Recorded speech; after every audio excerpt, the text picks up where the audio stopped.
physics at the Texas A&M University.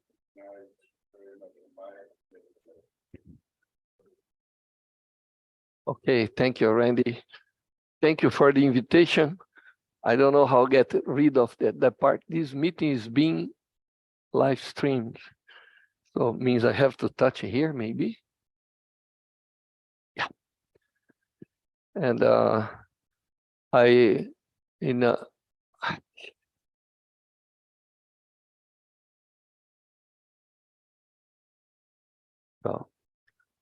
I can get rid of that stuff in my computer, but not in the other.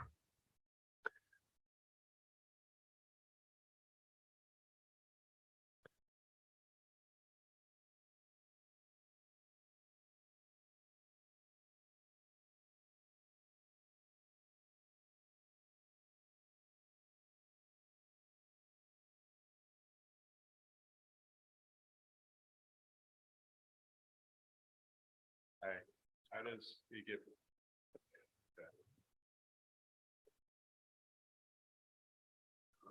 Sorry, guys. I cannot advance the slides and I cannot get rid of that announcement. Yeah, but doesn't go now.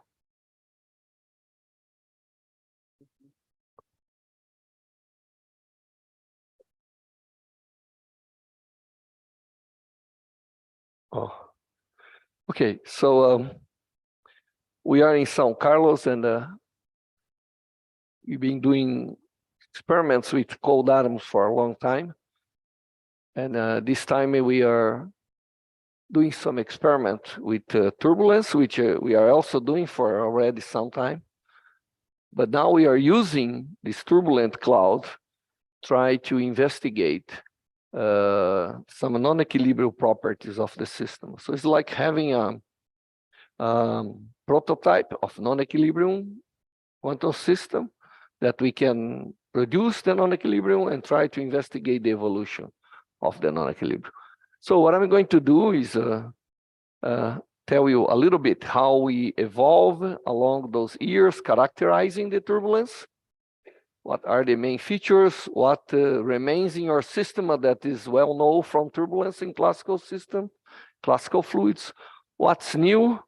And how we are going from there. Okay.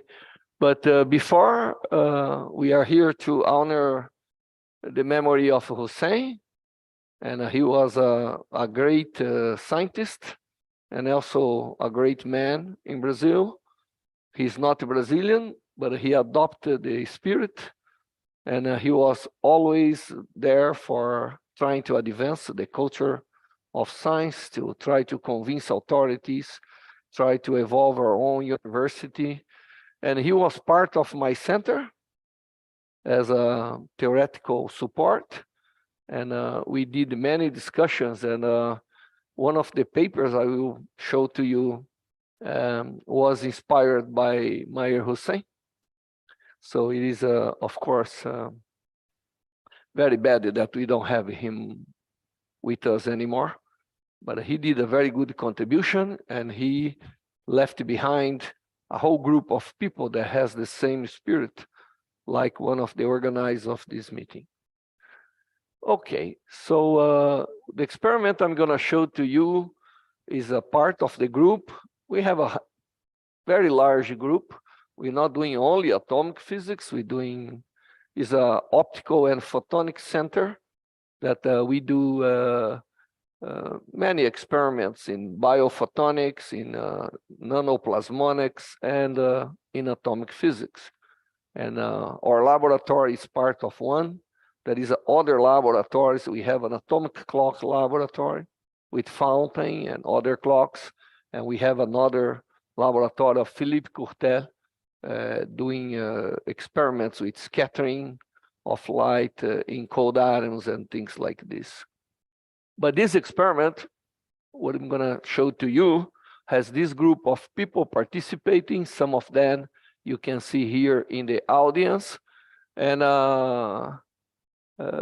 you know, Lucas, Amilson, Gustavo, Patricia, which is here, and she's now a faculty of our institute.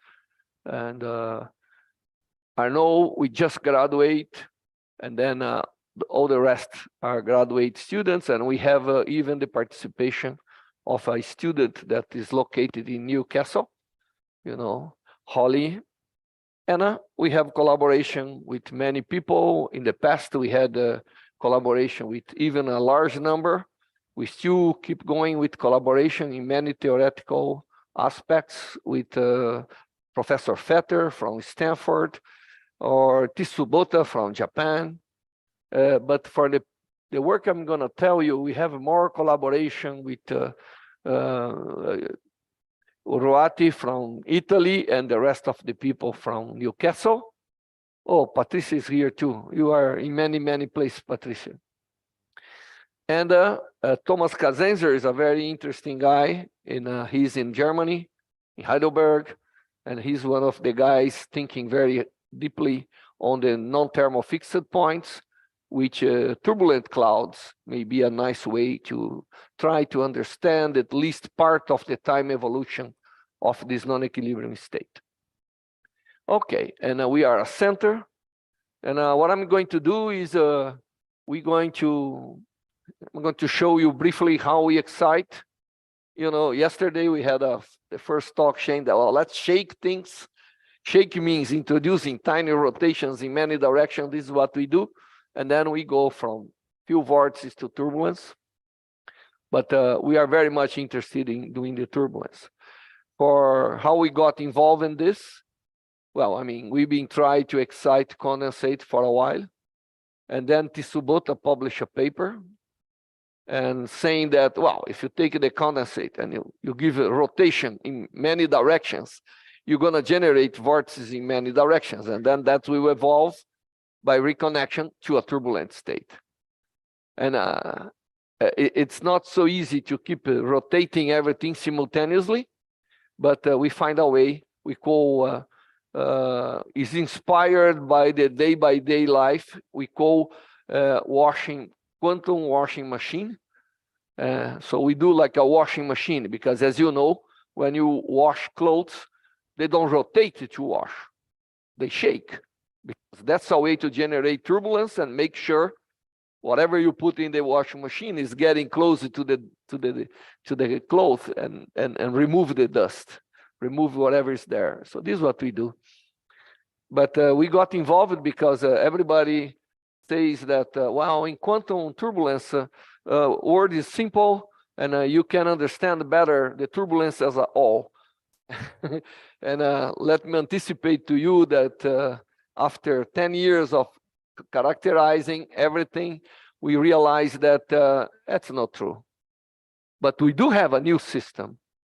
And disorder in quantum system is, of course, one of the frontiers.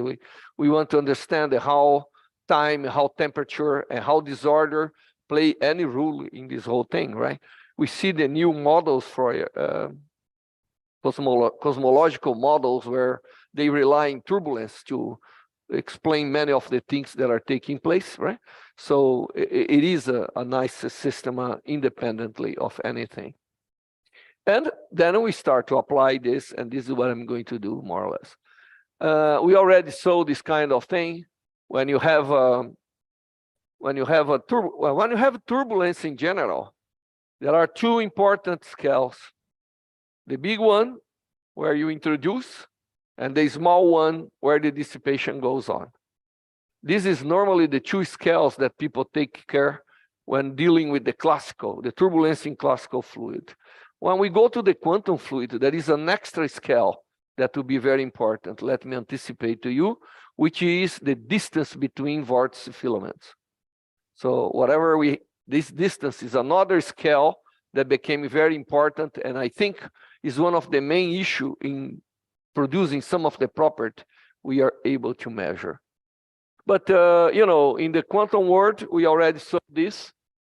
We have a quantization of circulation, which means that our vortices are quantized, and high vorticity, high angular momentum per particle is not stable. The system decay. So normally you have a collection of single circulation, which means this n here, which is an integer of h over m, is 1.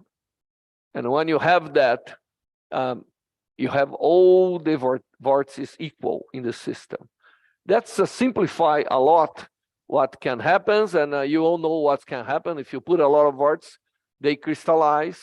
And when you look to a vortex, it's very nice because here, oh, by the way, we are experimentalists, but we have a group of theoreticians together, and we rely in two things. One we can see, which is the macro, is the density basically, and the time evolution, what we see. These are the two properties we somehow rely on to characterize this system. Well, we all know that whatever you have the rotation at the center, we have a zero density, and more or less the size of this is the healing length that we all learn, and we know that's depending on the interaction and the local density. So, because vortices are equal on a quantum system, at least when the high vorticity decay, I'm going to show experiment what we produce. By the way, one way of producing turbulence is produce a giant vortex and let it decay under some conditions that may produce turbulence as well. So I think in the classical system, you cannot spontaneously generate turbulence.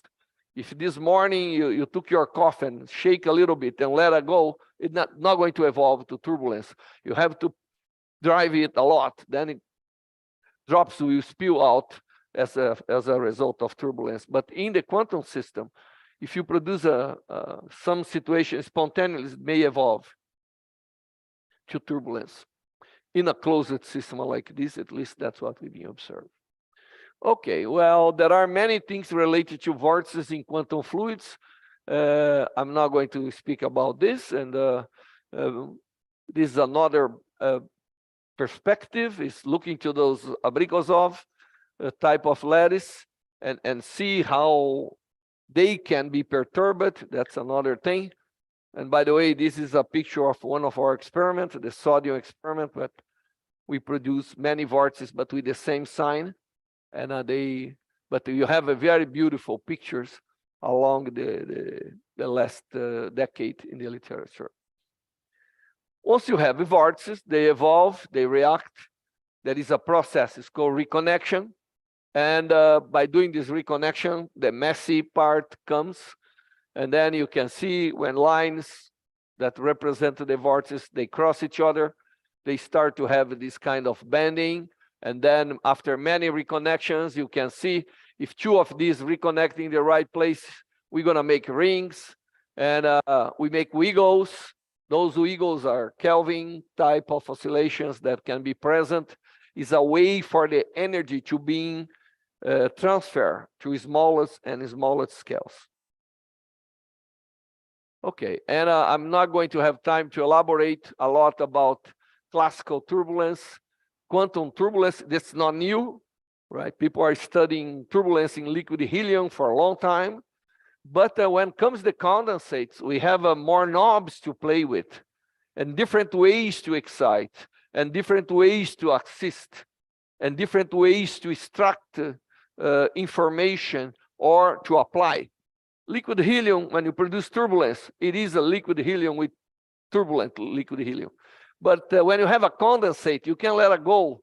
You have matter waves propagating in space with some randomness on the phase and the amplitude, and that has equivalent to what we know in optics of coherent light, which is the speckle fields and things like this. So give us a chance to merge quantum liquids, quantum fluids, with statistical quantum optics that is a very strong field, and see similarities and everything. So I apologize, but I will not be able to elaborate all those comparisons. But we do have some review papers, and Lucas is one of the co-authors with a nice one, where we discuss why all this is important, at least on our point of view. There is one thing that's very important on turbulence, either classical or quantum, which is the cascade. You inject energy at a large scale, small momentum, and that goes until it reaches the very tiny scale, the smallest possible scale in your system where dissipation takes place. And this process we call cascade. And in the middle of this, there is region where energy is not dissipated. This is an important characteristic of turbulence. It's called inertial range. So there is a range of scales or momentum where energy flows and go to the other end without the dissipation. And this is an important thing because that's how the system really evolves in time, by producing those cascades. And there are a few cascades that are valid either for a quantum or classical system, or the end result is what's different, right? If you have a classical fluid, the dissipation takes care at the end of the thing. But when you have a quantum fluid, you're going to rely in sound, in phonons type of dissipation of the energy that you input.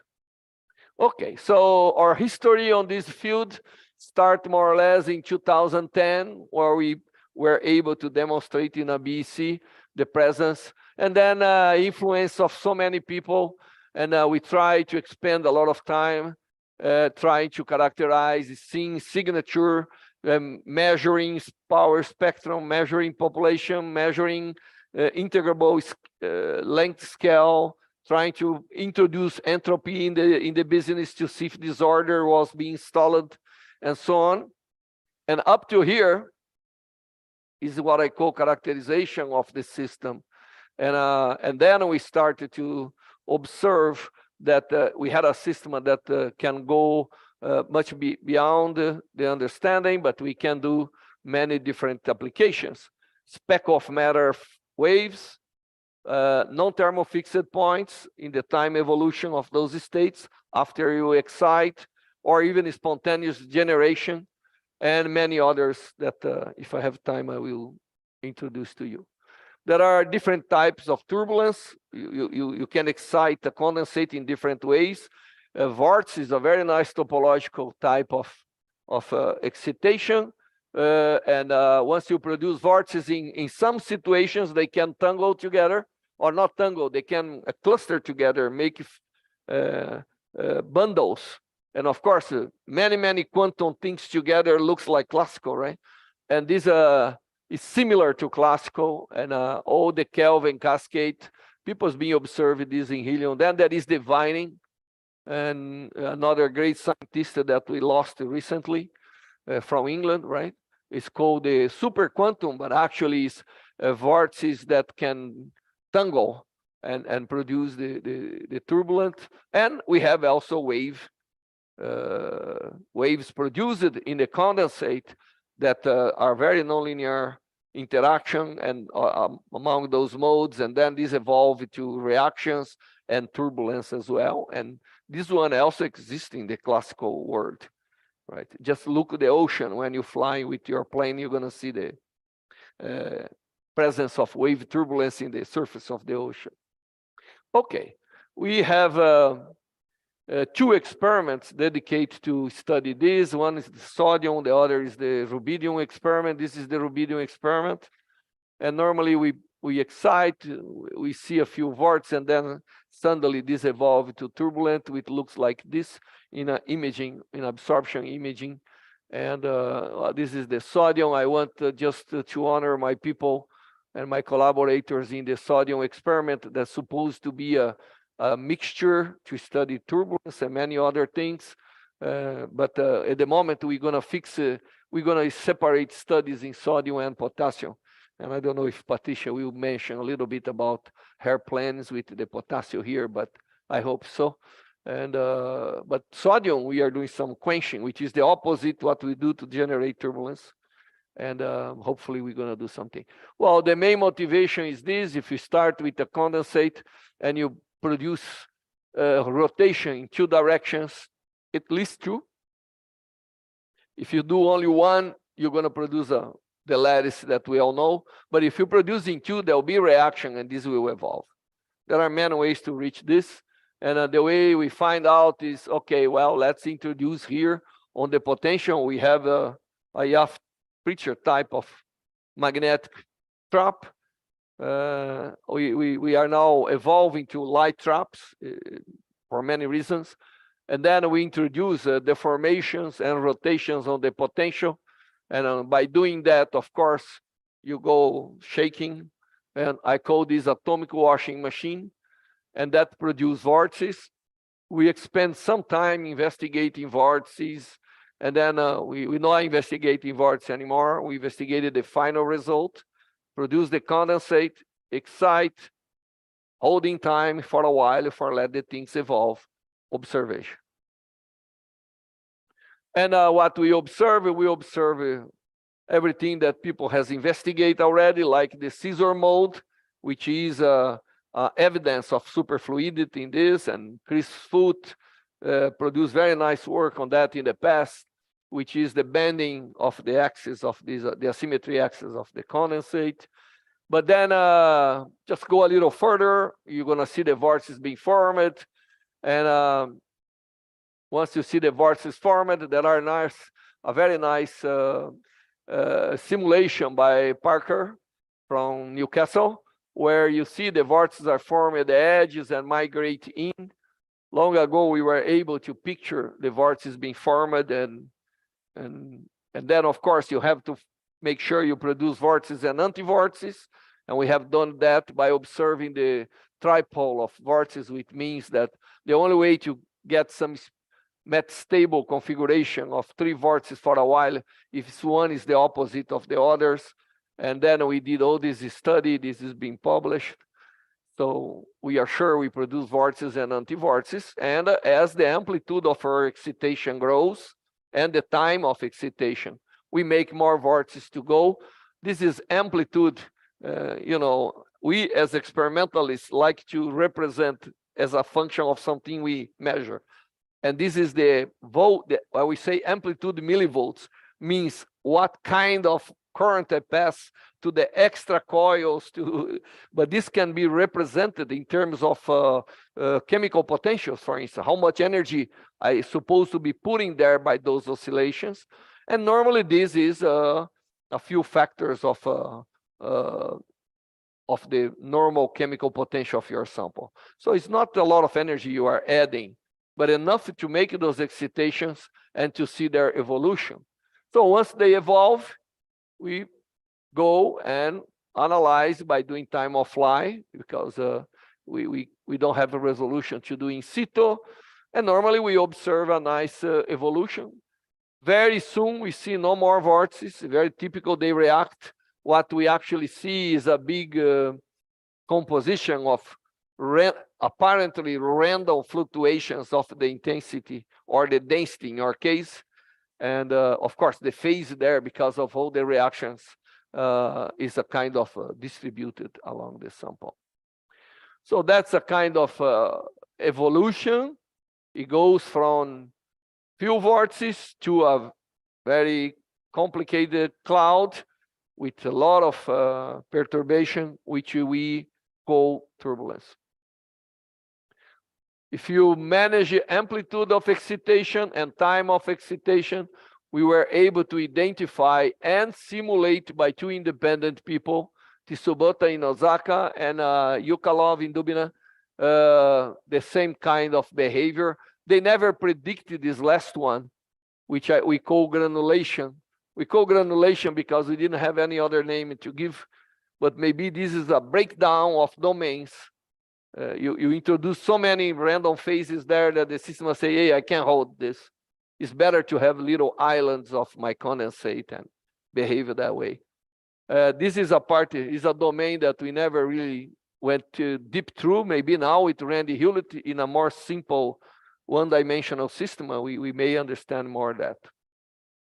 But you see, you can explore regular vortices, turbulence, or no vortices at all, only excitations that normally you do, depending on the combination of amplitude and time. And as you know, the product of this is related to how much energy you are inputting in the system.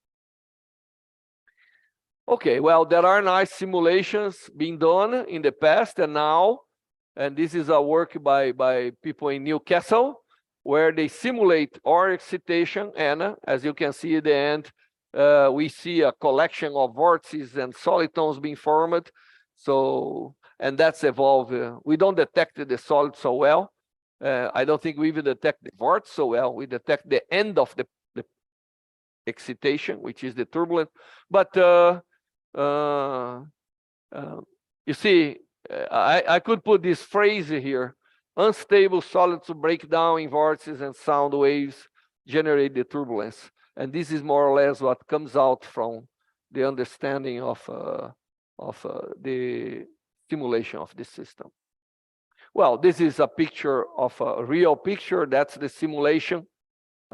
Without making any adjustment, you see that, and this is the cloud is 3D. We simulate. This is mainly Gross-Pittsburgh type of simulation, and but you see that the main features I preserved, and the main properties as well. And this is an integration. We have this Seeger type of condensate, but you see we make light absorption in one direction. And that observation projects everything in the plane. So this is also the projection of the simulation.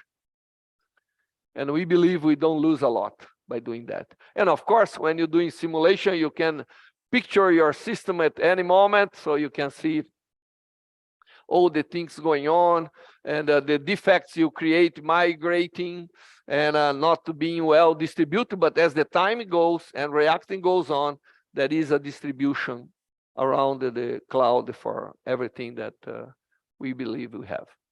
There are many observations we made. One of them is that opposite to a non-perturbed condensate, that there is an inverse ratio during the expansion. In this case, there is no inversion ratio. There is a self-similar expansion, and we understand, even Chris Foote showed the retardation of the inversion ratio during the expansion when vortices were present. So the presence of energy in rotation already retarded the inversion ratio. But since we have things for all direction, you may imagine that the system really do not invert. And this is something that we observe, and we rely in time of flight. So we had to justify that most of the energy of the system is in the kinetic introduced by the rotation. Otherwise, time of flight will not really represent what we want to measure by time of flight, which is the momentum distribution. Okay, well, this is a picture. As you see, the cloud expanding, the turbulent cloud, very short moments, you see nothing, you don't have a resolution.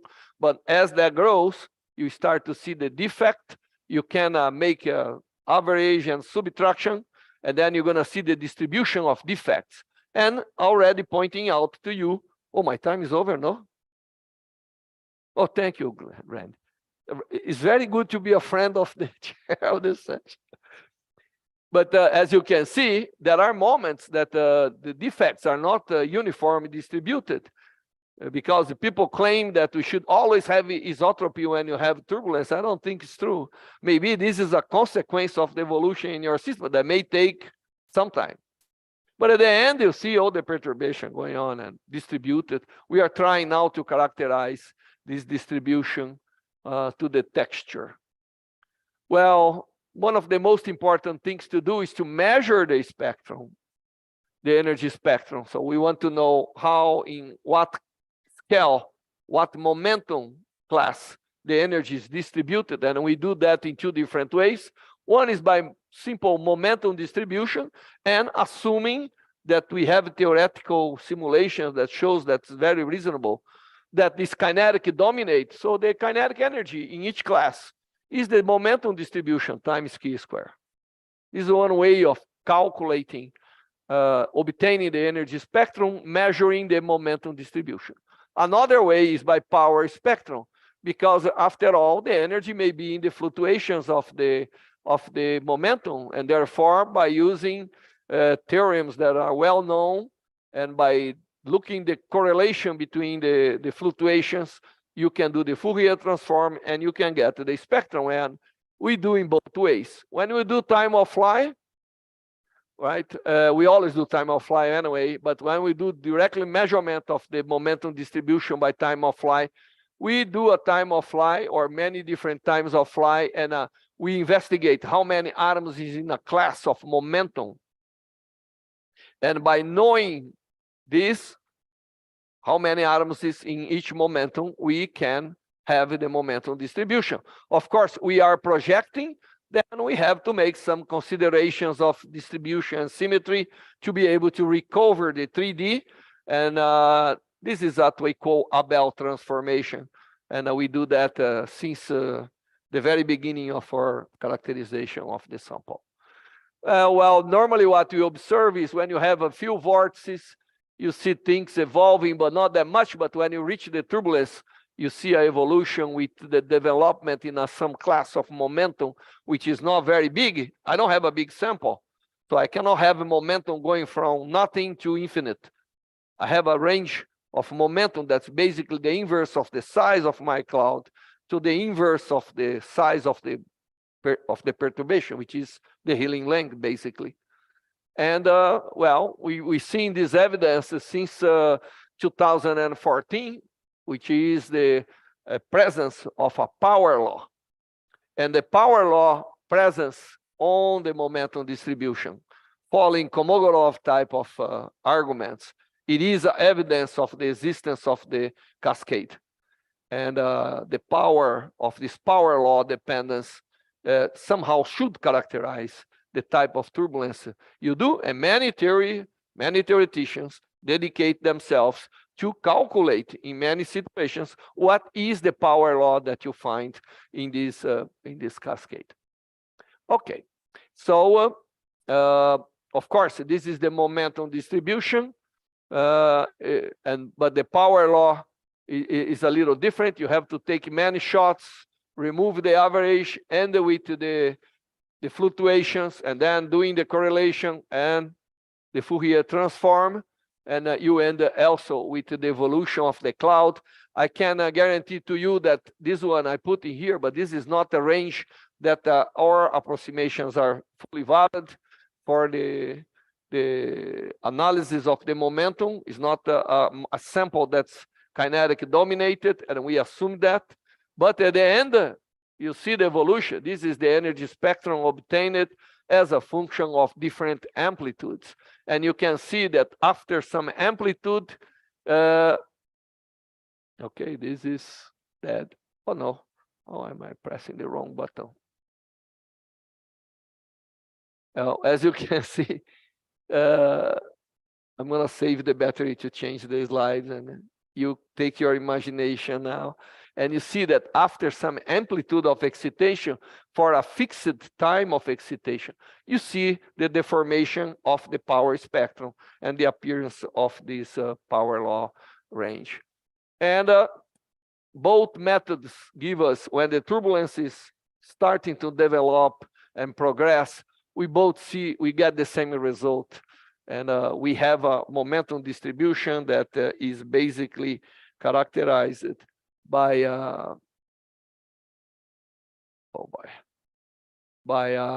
energy that goes with k to the minus 1, which means a momentum distribution of k to the minus 3. We don't find any minus 530s or anything like Kolmogorov, but that was not expected to have anyway. So this is how a good momentum distribution looks like. We have an isotropy on the shape of the cloud, but the main features are there independent on the direction you look. But just having different range of momentum, because of course, wherever the cloud is shorter, you have less momentum in that direction to analyze than in the others where it's long. This is the simulation. And this is the experiment, less noisy because we do average of many shots. And that's the single shot of the simulation. And I will say that the main features are here, and the development of the turbulence and everything. And with the help of the people, we were able to construct and measure the energy flux.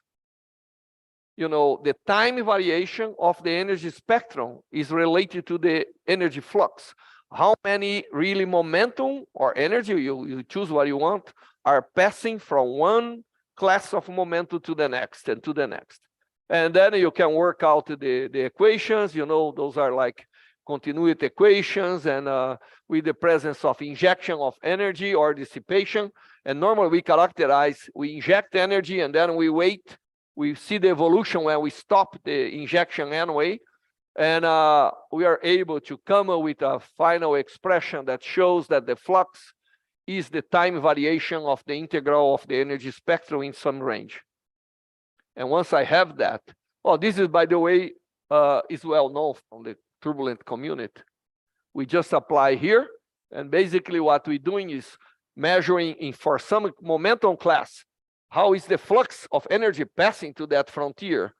And when we do that, well, this is a paper that was pretty much conducted by Lucas and myself with some students, and we were able to really, from the energy spectrum, show that we have, you know, the time evolution of the energy spectrum, where I apologize by my pointer.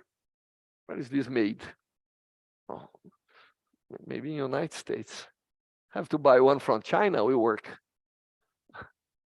Okay, so by looking to on the right, you see the evolution of the energy spectrum, and by integrating and taking the time derivative, you're gonna see that there is intervals of momentum on the integration and time variation where this gets in a steady state and don't vary anymore. And that's exactly the interval where the inertial range appears, and that's where the energy is flowing between the scales without the dissipation, preserving the flux of energy moving on that momentum classes. And we do that in different ways, and we were able to identify quite well. It is a short range, but we obtain the power law, and we show that energy is flowing in that range without dissipation, which characterize the inertial range. Well, I know that Eddie Nielsen is here. He doesn't like my entropy, but he has a better one in the paper. Then we start to characterize in different way, density correlation, entropy, and we are able to measure the entropy on the right. Don't look in the left, so Eddie Nielsen is going to get nervous.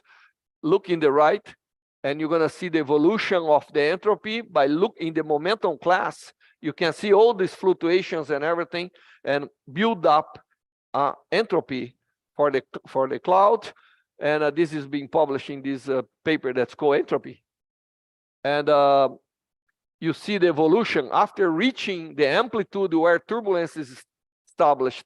You see the evolution of the entropy with the time of holding the sample in your trap, which means reactions are going on and you are distributing the disorder on the sample.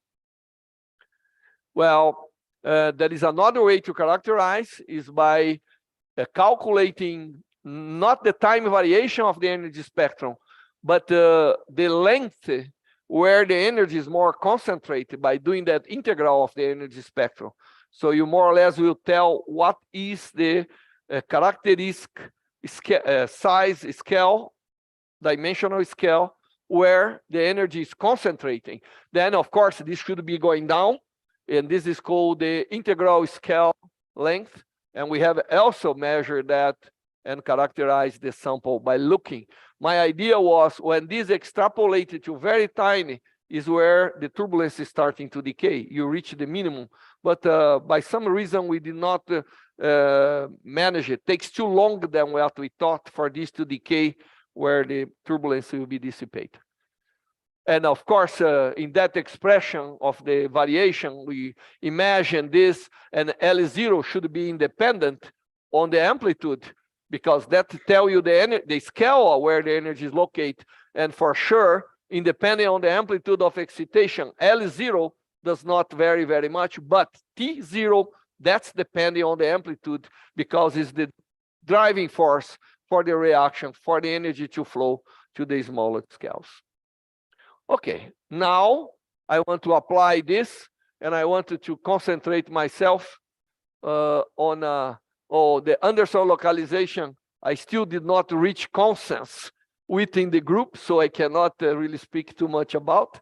But speck of matter and universality we did. So we're gonna see how we use a cloud.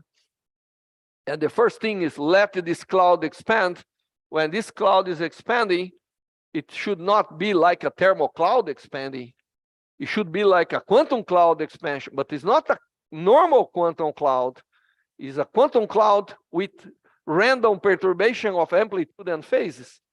And this is exactly like the propagation of a speckle, laser speckle field propagating. You have domains, and the propagation is not given only by the normal diffraction, but is given by the presence of a correlation length as well. So a normal cloud has this behavior, as you can see on red. There is an inversion ratio. A thermal cloud reaches 1. A turbulent cloud stays the same. I always like to say that when I am in the United States, I say, imagine a Mickey Mouse balloon, and I'm going to explode the balloon. And if it inside is a normal gas, very soon you don't know that was a Mickey Mouse red, because you're going to have a uniform expansion. If it is a quantum gas, superfluid, if you are smart enough and if you study well in your undergraduate, you're going to see that whatever was more squeezed will expand more, and then you can more or less figure out. But if it is a turbulent cloud, you don't need to do anything. You're going to see a big Mickey Mouse expanding all the time, at least for some range of propagation. And this can be well explained, and the best way to explain is rely on the ideas of Hussein, that said, well, and some other people, there are more people here, and we compare the propagation of a speckle of light field. You produce a laser, you know, it's like a condensate, but now you produce a speckle, you produce interference in a rough surface, random, and then you have a very beautiful pattern of random fluctuations, random amplitudes and phases, and that propagate in a very peculiar way. And then that's what we did.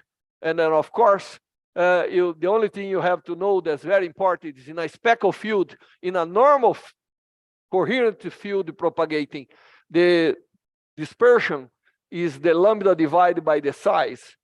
But in a speckle field, is lambda divided by Li, and Li is the correlation length, which is basically the size of the domains.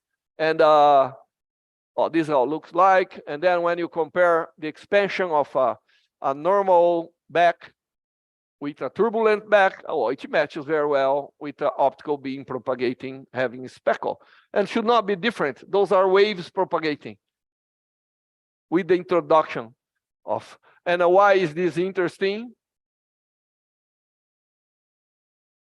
Well, this is interesting because you know, optical field, intensity correlation, matter field, density correlation, and you can do both, and you see that, oh boy, you cannot say who is, because the same behavior of the propagation of the two waves. And we have a good explanation for that because of the domains. And basically what's important is here is, well, I think is one of the first production of speckle field of matter waves, which is the turbulent cloud in expansion. And this is merging quantum turbulence with statistical atom optics, which I think is I know that some people are already mentioning the paper in that sense. That's why I put here. And but you know, the propagation of matter waves is still, we don't have a lot of groups around the world, and we have some groups in interference, and those groups may evolve to these statistical atom optics. And of course, is a nice demonstration of speckle of matter waves. And well, we have a few papers on that topic. Now, by doing this and by looking to the turbulence, we find out that when we reach turbulence, we also reach a tail of the distribution. We don't have a zero temperature, right? We're never going to have a fully zero temperature. We have low temperature, and we always have a thermal cloud. And by looking to the thermal cloud, normally is a good thermometry for us. And we see it normally is a Gaussian, we fit the Gaussian, and we have a kind of thermometry. But here, when we reach turbulence, we go from Gaussian to exponential, as you can see. And when you have exponential, transition from exponential, from Gaussian to exponential, that means many, many things. One of the things that means is that, oh, this is a non-thermal state. If it is a non-thermal state, well, you can look for properties related to non-thermal states, trying to evolve to a thermalization. And also, well, we investigated this just for you to know. We are looking to the very, very tail, you know, the few percent atoms that are expanding very fast on the thermal cloud that's surrounding the condensate. And we characterize this in many ways, with amplitude, with fraction of condensate, everything. And of course, to have this transition, we need to have the condensate well perturbed. And I cannot speak a lot, but I believe that one of the possibilities is that the thermal atoms are scattering from the turbulent cloud, and this is like a random potential for the thermal atoms, and that's a kind of Anderson localization. The thing is, I don't produce the random potential using the speckle of light field that Alan Aspect and Inguscio use it in those papers, but I'm using the cloud, the turbulent cloud itself. But this, we don't have consensus yet on the team, so we cannot publish yet, or even try. But this is my idea, is that we have this high momentum scattering from the core and producing a kind of localization. Well, let me jump into this. But what is real is you have a non-thermal state.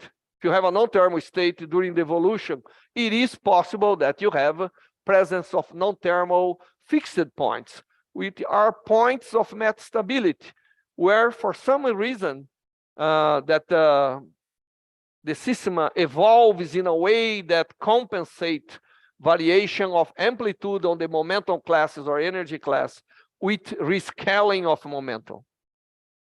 And so we went there to look for this, and this is being published in this paper that's just a few months old.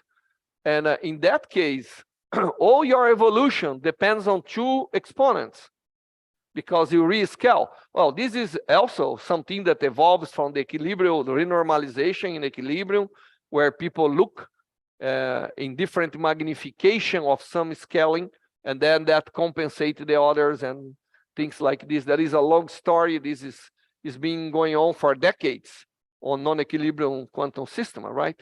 Pre-thermalization and all that. And in those cases, I apologize.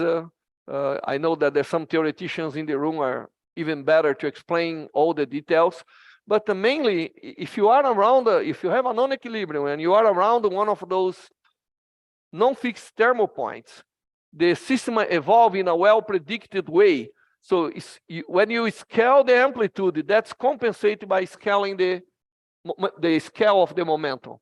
And therefore, you have a universal curve, which means that things are changing, but following a universal curve. Everybody asks, what is this curve? Well, that's not the point at the moment. The moment is to say that there is a universal behavior here. And everything is determined by alpha and beta exponents.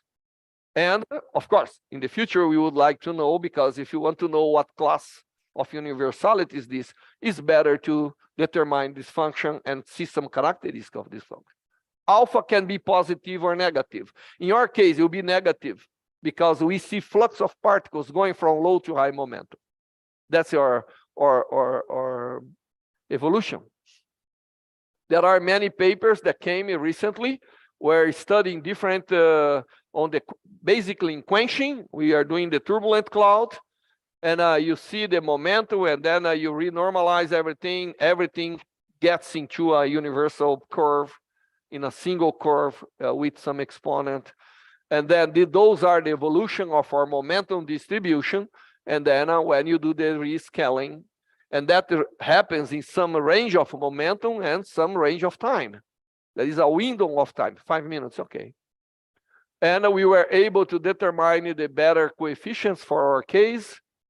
and it's a minus 0.05 and minus 0.2. Of course, Lucas did a wonderful analysis with variances, and there are, of course, error on those, but they are within the expected, because I'm going to show to you that there are some links between alpha and beta, and we could measure this in different ways. And we find out, of course, I mean, there are some global conservations relations that has to be preserved. Energy has to evolve in some way with the time in the range that you are analyzing, and number has to be conserved. And this is all fulfilled for us. And alpha and beta is related to the dimension. And we were able to really do very good work in seeing the evolution. And of course, we have a 3D system, but we are projecting. And again, there is a very nice analysis here that Lucas and collaborators did, showing out that we don't lose the main characteristic of scalability by doing this detection procedure. And in fact, the alpha and beta we measure has to understand that we mix some high momentum with low momentum. But if the scalability is there, we can get, doesn't matter if we project in 2 or 1 dimension. If we integrate everything, we're still going to have a kind of universality evolution. Okay, and this is in this paper and in the archive.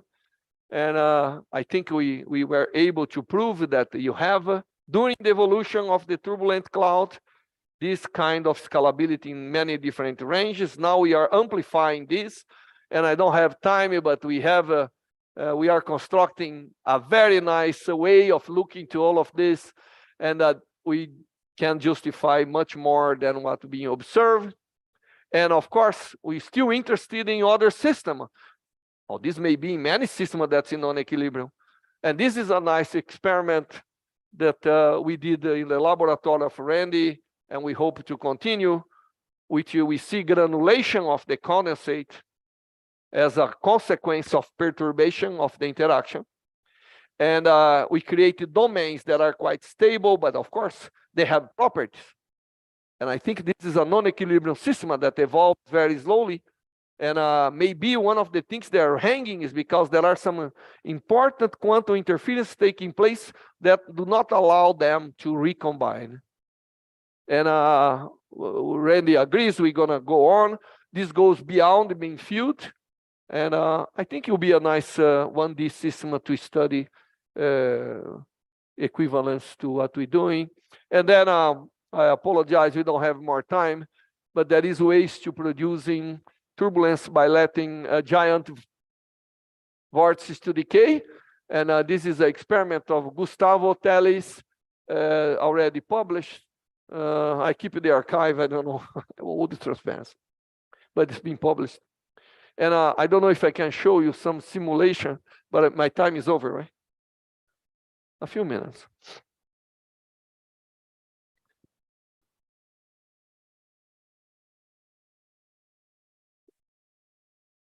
This is 2 vortices decay, and 2 vortices of the same sign.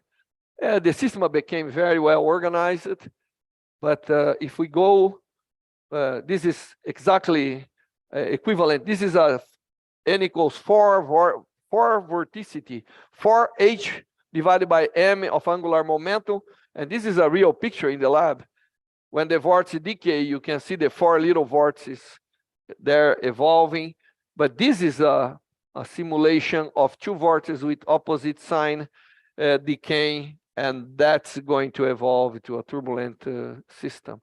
And maybe that's another way of doing a more clear evolution of those things, but we are working on that. And of course, Michele, a graduate student in the lab, is trying to characterize how the things evolve. I call texture, but I know that we already disagree in many things, is how the perturbation distribute in the sample. And we are already trying to find out how that goes. And we also try to understand how we are exciting by doing all kinds of tricks. One of them is separating the excitation. You know, we put one little excitation here, another little here, combine it in time, they produce turbulence. But if I start to separate, I will try to understand how my excitation is making my system to evolve, keeping coherence and everything. This is exactly like two separate zones that was introduced by Norman Ramsey to excite atoms and everything. That's the fundamental of atomic clocks. Now we are applying and we see the interference when we're dealing with collective modes and everything. And just to honor the other student, at this, we are trying to look alternative ways with effective temperature to look the evolution of the turbulence. And there are a few review papers. And normally you don't you want to see the overall picture. So you can look to the review papers. And if you like the theme, if you like nonlinear, if you like non-equilibrium, there is a special issue of quantum science on non-equilibrium, and you are welcome to submit your paper. November is not, was. Now the new date is July 2023, and we got very good contributions already. Thank you very much.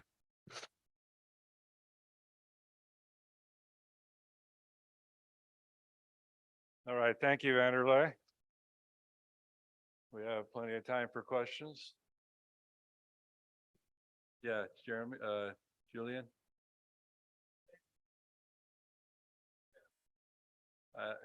Yeah, let me see if I can get up there.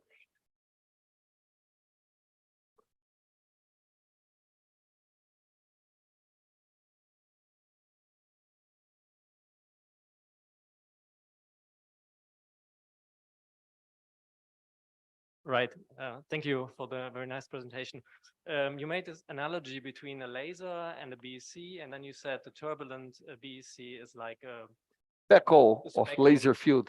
Yeah, exactly. An incoherent, spatially incoherent system. No, locally coherent. They have domains of coherence. Yeah, my question is a little bit, so what G2 function would you expect there? Would you expect bunching or anti-bunching? And what is the nature of the Yeah, I think we expect anti-bunching, yes. due to vortices being present? Well, I think it's because of this disorder there is putting in tiny domains that start to separate each other much more. But I cannot really elaborate too much the answer for you. Okay. They are very similar, but maybe we should think a little harder in what's expected, right? Only being similar. Yeah. If you would expect anti-bunching, that would be also a very nice indication for the quantum behavior, right? Yeah, well, of the domains, yes. Yeah, that's why. Thank you. Hi, Vanderlei, very nice talk. In the early sort of phase diagram classification with your granulation that you found, and you're exciting a lot, could that be a non-equilibrium state that just doesn't decay and associated to non-thermal fixed points, or is it more likely that you're just heating too much? And... Well, I don't know, Nick. It could be what you're saying. It could be that this is in fact, at the moment, we are almost convinced that you may have not one non-thermal fixed point. You may have a sequence that hang the system up, preventing the system to decay in a fast way. Yeah. Okay. But you know, that's a nice idea, and of course this comes up. But we did not investigate the granulation state. We are in the turbulent state at the moment. Thank you, Vanderlei. That was a great talk. You showed a picture maybe early on comparing a theory and experiment of a cloud that had gone through turbulence, and you took slices and you saw that they were the same. The experiments seem to have much finer, much faster oscillation. No, it's because in the experiment, we average many shots. And in the theory, they came with single one. Thank you. That's you know, of course, I mean, if they do the average in the theory, they're gonna see a smooth curve as well. But this is the reason. The referee of the paper, that was the same question. Thank you for the nice talk, but I have two questions. How do you generate a multi-charge vortex in the laboratory? Oh, This one. well, there are many ways, but you have another one. Let's. Another question is you talked about Anderson localization. Is it in one dimension or more, 2-3 dimensions? And what localizes the system? Okay. Fine. First question is easier. It's concerning how you produce a giant vortex. You can produce by spinning a lot of laser, or you can do what we call phase imprinting. By changing the magnetic field, you make the atoms to visit the different states, and that evolves in time in a different way. So it's like introducing a 8-pi phase on your system, and an 8-pi phase around the center is like, it's exactly a vortex of charge 4. This is called phase imprinting. Is something that is more or less well established, the way to do, and then you produce a giant vortex and then that decay. Now, the second question, which is related to the Anderson localization. You see, my idea is that this is a 3D system, that we have this random, and then I have these atoms with our waves, right? Scattering from the center, they are interacting with the center, and that may produce a localization. It's 3D. The sample is a 3D sample. Self-localization, you are not doing anything, no potential from outside. Say again, Adhikari. No trap. This is self-localization. Oh, yeah, no. You see, it's like you turn off the trap, and then you have this random, you know, the cloud with the big variation of amplitude looks like a random potential for those thermal atoms that are interacting and expanding and propagating. And that will modify the overall behavior. But I'm not surprised if you think is still too, because my group thinks the same. We don't have enough evidences for going for, but maybe having a random core, and that may be a way to producing. But that's why I said is an idea, but not well concretized yet, because my people say, well, we need much more to say that. But you know, you like to say, you say, and then, but there is no confirmation or anything that we've seen. This is just an idea. So I get the last question as chair. So is there a, do you ensure that there's conservation of energy when you extract the power law, using the power law method to extract the momentum distribution, or measuring it directly? So do those both agree that the energy is the same? Yeah, you have to understand, Randy, that we make the excitation and we remove any external input of energy in the system, and we let the system there with whatever excitations we put. Yeah. And then I don't think the energy is going anywhere besides the internal distribution. Is the total energy a fitted parameter, or do you extract it from the data? No, we extract from the data the total energy. That's why we analyze the fluctuation. We do the correlation, and then we do the Fourier transform, and that's how you get. And they agree, both methods? Yeah, both methods agree in the range where the sample is turbulent. Where the sample is not turbulent, I think neither method works so well, because the origin of the momentum is not what we say. The origin of the momentum is interactions and many other things that are there. So in the range that we see the turbulence, is the range of excitation where we are characterizing, they both agree. And of course, we need to do Bragg scattering, but even people from Cambridge that are doing turbulence in a box type trap, they are not doing Bragg anymore. They did Bragg, they did the time of fly, and they realize it's the same, so they use time of fly, which is simpler, and you get a more broad range of momentum, because you get the whole sample from UV to infrared. Okay, all right, great. Let's thank Vanderlei again.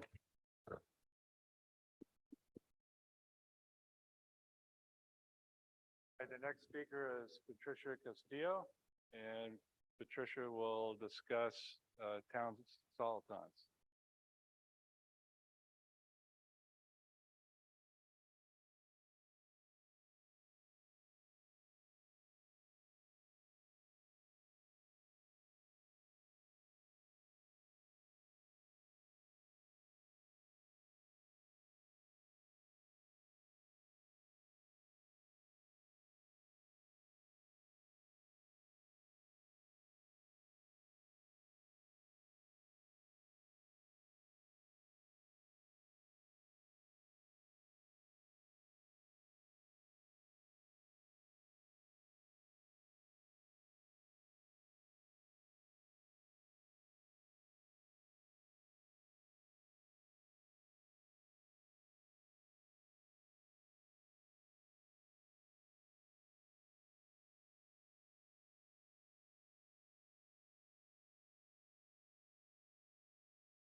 gas.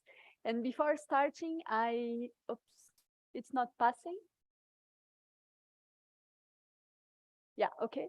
So I want really to thank the organization committee that made it possible for me to be here, because they allow me to bring my young daughter. So here is she, Elisa, in Uncle's Vander's van.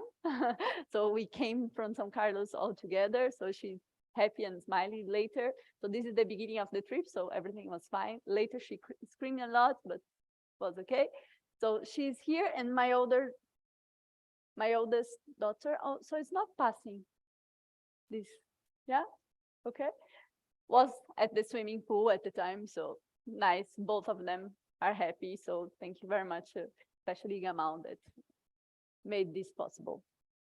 Okay, so let's go to physics. So for my presentation. So as I said, the title is found a soliton in a planar Bose gas.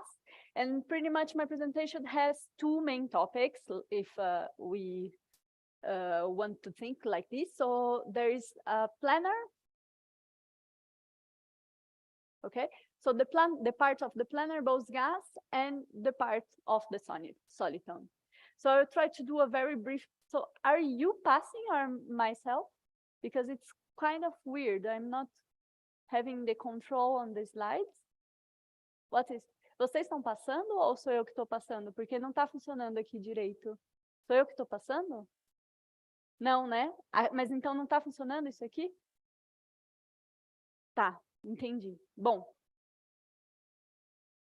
Pode ser, porque senão aí fica meio confuso. Tá indo e vindo? Tá bom. Ok, obrigada. So sorry about that. This is not working. They are passing the slides, so I'm trying to synchronize with them. Sorry. Okay, so my presentation has these two parts, let's say. So one is the planar Bose gas. So what do we understand by planar Bose gas? We will be talking about two-dimensional or 2D Bose gases. Okay, so these gases, just to give a very brief introduction, they are produced by 3D gases that are strongly confined in one direction of space. And this confinement is usually done by a harmonic confinement, such that the atoms occupy the lowest energy state of the system. And if we reach that condition written over there, below the harmonic confinement written, we are in the regime that we say the gas is kinetically 2D. So all the dynamics of the system happens in the plane in 2 dimensions, and we can say that the gas is effectively a 2D gas. Okay, so next slide. And then in this situation, if we are in the weakly interacting regime, we can use a classical field phi to describe the system, and this classical field will be governed by a 2D Gross-Ptaevsky equation that I wrote here. Okay, so then the interaction between atoms happens as a contact interaction, and the coupling constant that governs this interaction is given by this G tilde, which is a dimension. Next slide, please. Which is a dimensionalist parameter. So there is no length scale associated with the interactions in a 2D Bose gas. And this next slide. So this is something interesting, because then in this case, the system will have the property of having a scaling invariant system.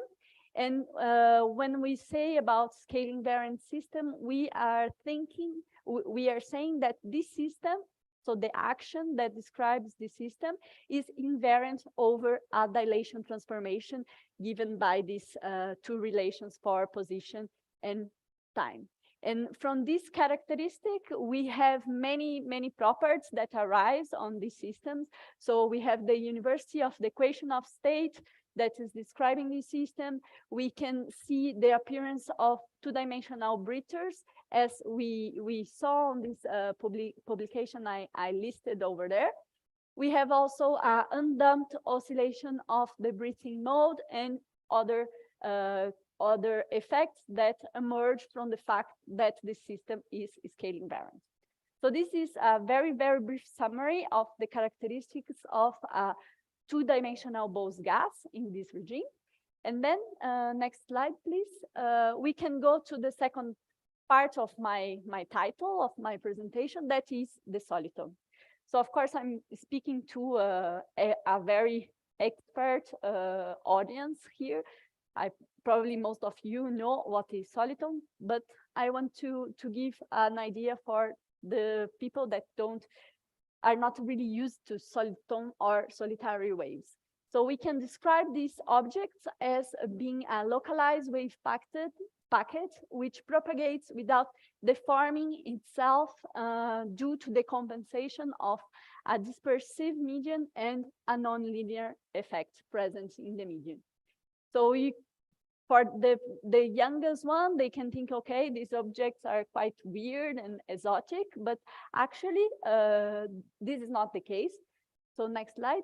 So the first observation of a soliton was done in water, so in the Edinburgh Channel by John Scott Russell, and he saw a bump of water in water that was propagating along this channel without deforming itself. So here there is an image of the reconstruction of such a soliton, and you can see that over there. So this part here, this bump of water is propagating along the channel, and this is the soliton like the one observed by Russell, okay? And this is relevant, so he described this soliton as this sentence here, so a round and well-defined heap of water which continue its course along the channel, apparently without change of form or diminution of speed, okay? So it was propagating pretty much as it started. And this is relevant in many, many areas, in math, in chemistry, and in physics, especially in photonics, when we think about a wave packet of light propagating in an optical fiber. Okay, but in ultra-cold gases, what can we say about solitons? So they are vastly observed during the years. And especially in quasi-1D geometries, this will become clear in the next slide, why this is so.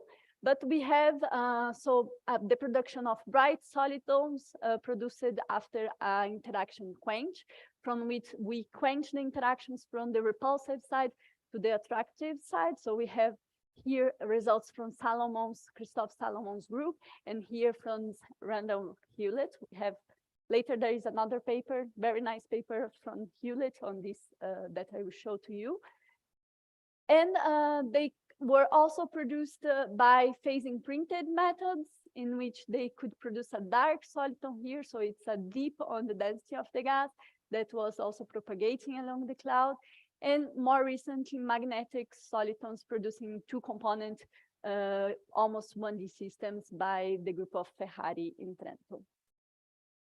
Okay, so then we can take a look on their energy functional in D dimensions that describe this soliton. So this energy functional will be given by this expression here, in which we have the dispersive term that is given by kinetic energy, here in this first term, and the contracting effect of the medium, that is going to be a nonlinear effect, that will be given by this second term when G is negative, okay? So this is a generic equation that is applied to many branches of physics, as is written here. And if we look now to this equation in order to do a dimensional analysis of it, we can think about a wave packet, psi, that is going to have a characteristic length, given by L, and this length, the dependence on this length will be proportional to L in the power of D here, that is the dimension of the system. If we do this and we replace this on this equation above here, we end up with the energy being proportional to this relation. So we have two terms that compete themselves, and the soliton appears when we balance these two terms, okay? So there is a crucial role of dimensionality in the system, because the term that the second terms has a dependence on dimensionality. so then if we continue analyzing it, okay, so we can go further on this dimensional analysis and plot the energy as a function of L here. And we see that in 1 dimensions, we have a minimum, okay? That means that we can have a stable soliton for a given energy here, and with a characteristic size that will depend on the number of atoms, the number of particles actually, and this constant G. So this, so here is the other paper I mentioned by Hewlett, in which they do also an interaction quench to the attractive side, and they go to two different values. So you see that the formation of a soliton train, so these many bubbles that appear in this 1D gas, and the size of these bubbles is related to A, that is the scattering length of the system, that is here in this constant G.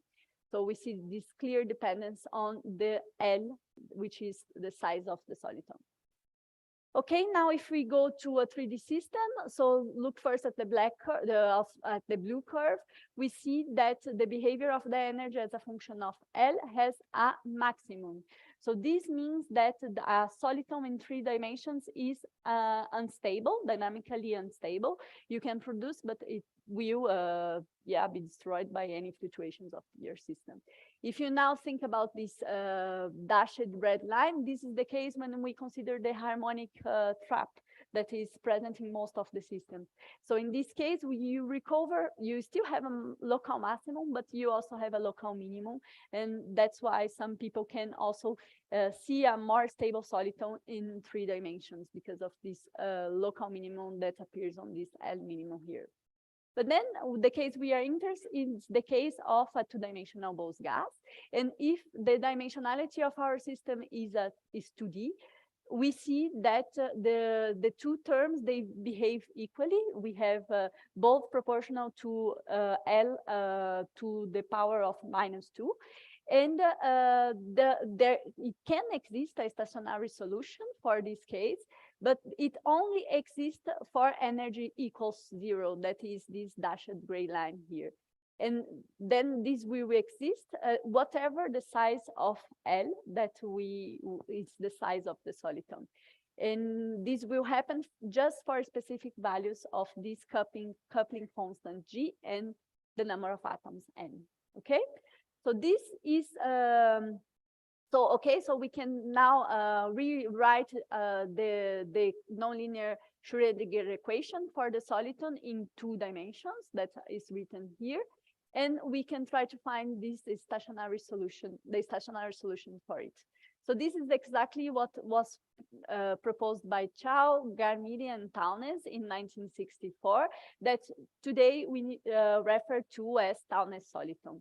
So it will be a radially symmetric and nodeless solution of this nonlinear Schrödinger equation in 2D, which will exhibit a quasi-exponential tail here, okay?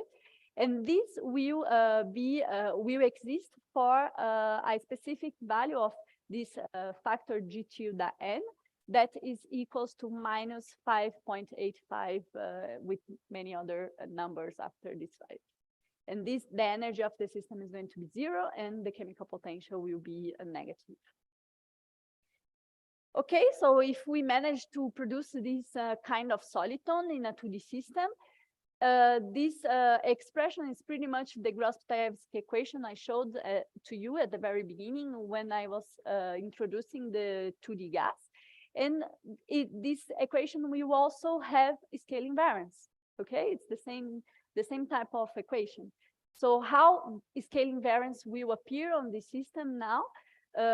It will appear in the following way. So if we find a particular solution for the soliton on this system, given by psi of R, we can build a family of solutions. We can think about many other types of solitons that will have the same shape, but with different sizes, that will be given by this relation here, and in which we modify the chemical potential by this other relation. Okay, so this is again a signal of not having any particular length scale associated with the Townes soliton.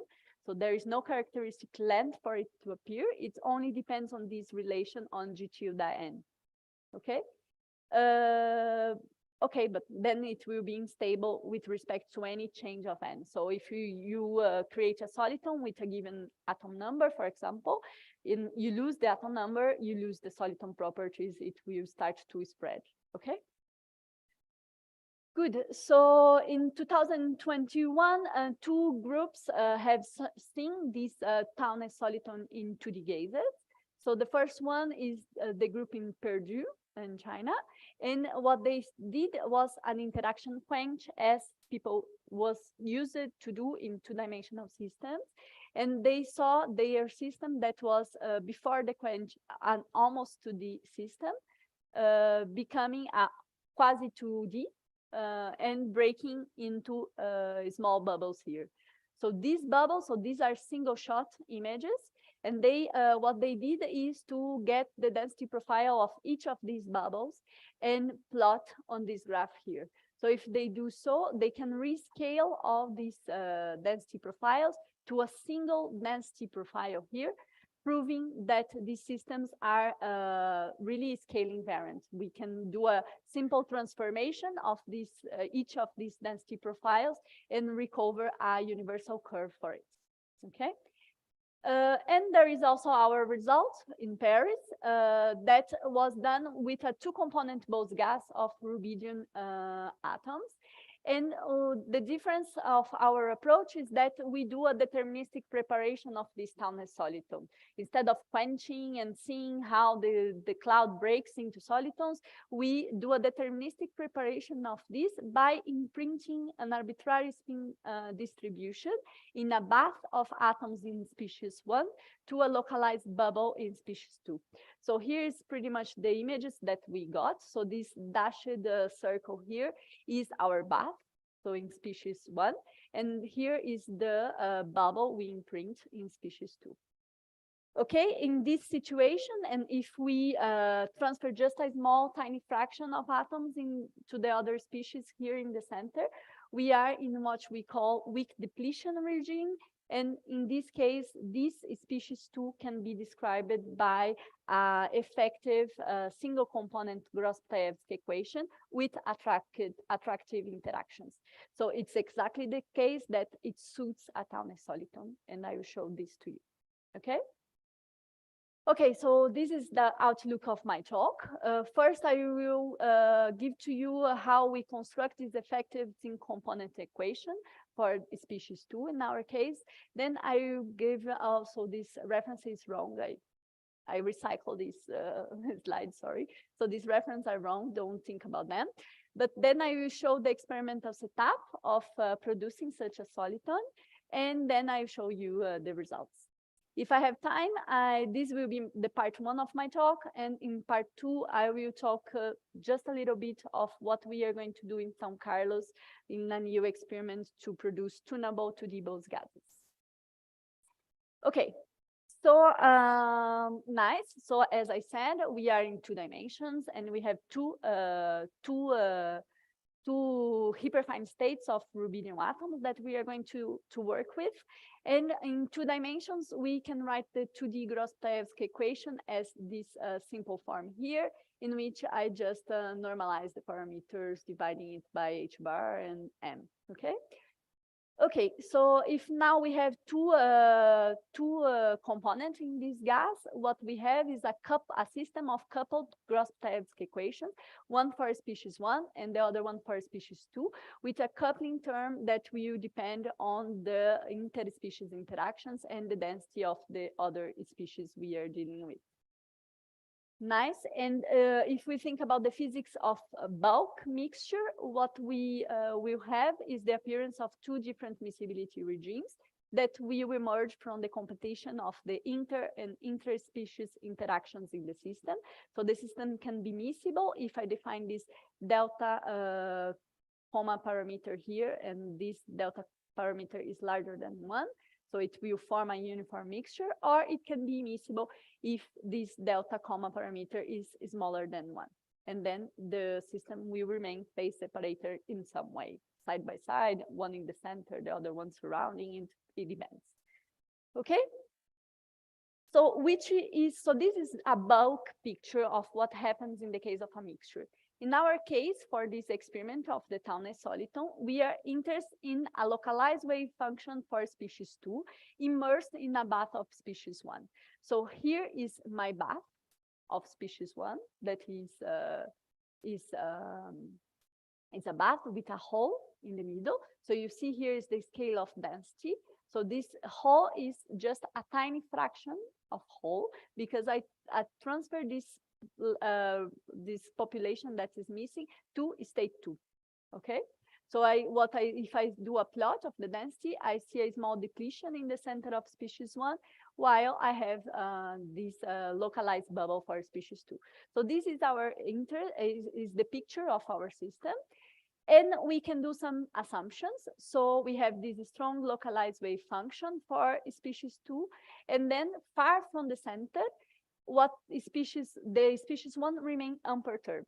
So it's what we see here. The density of species 1 doesn't change far from the center. Okay.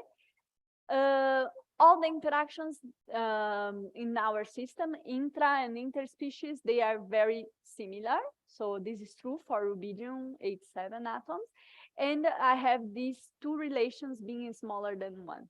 This will simplify a lot our couple Grosseteste equations. And I can think that the total density of the system is constant.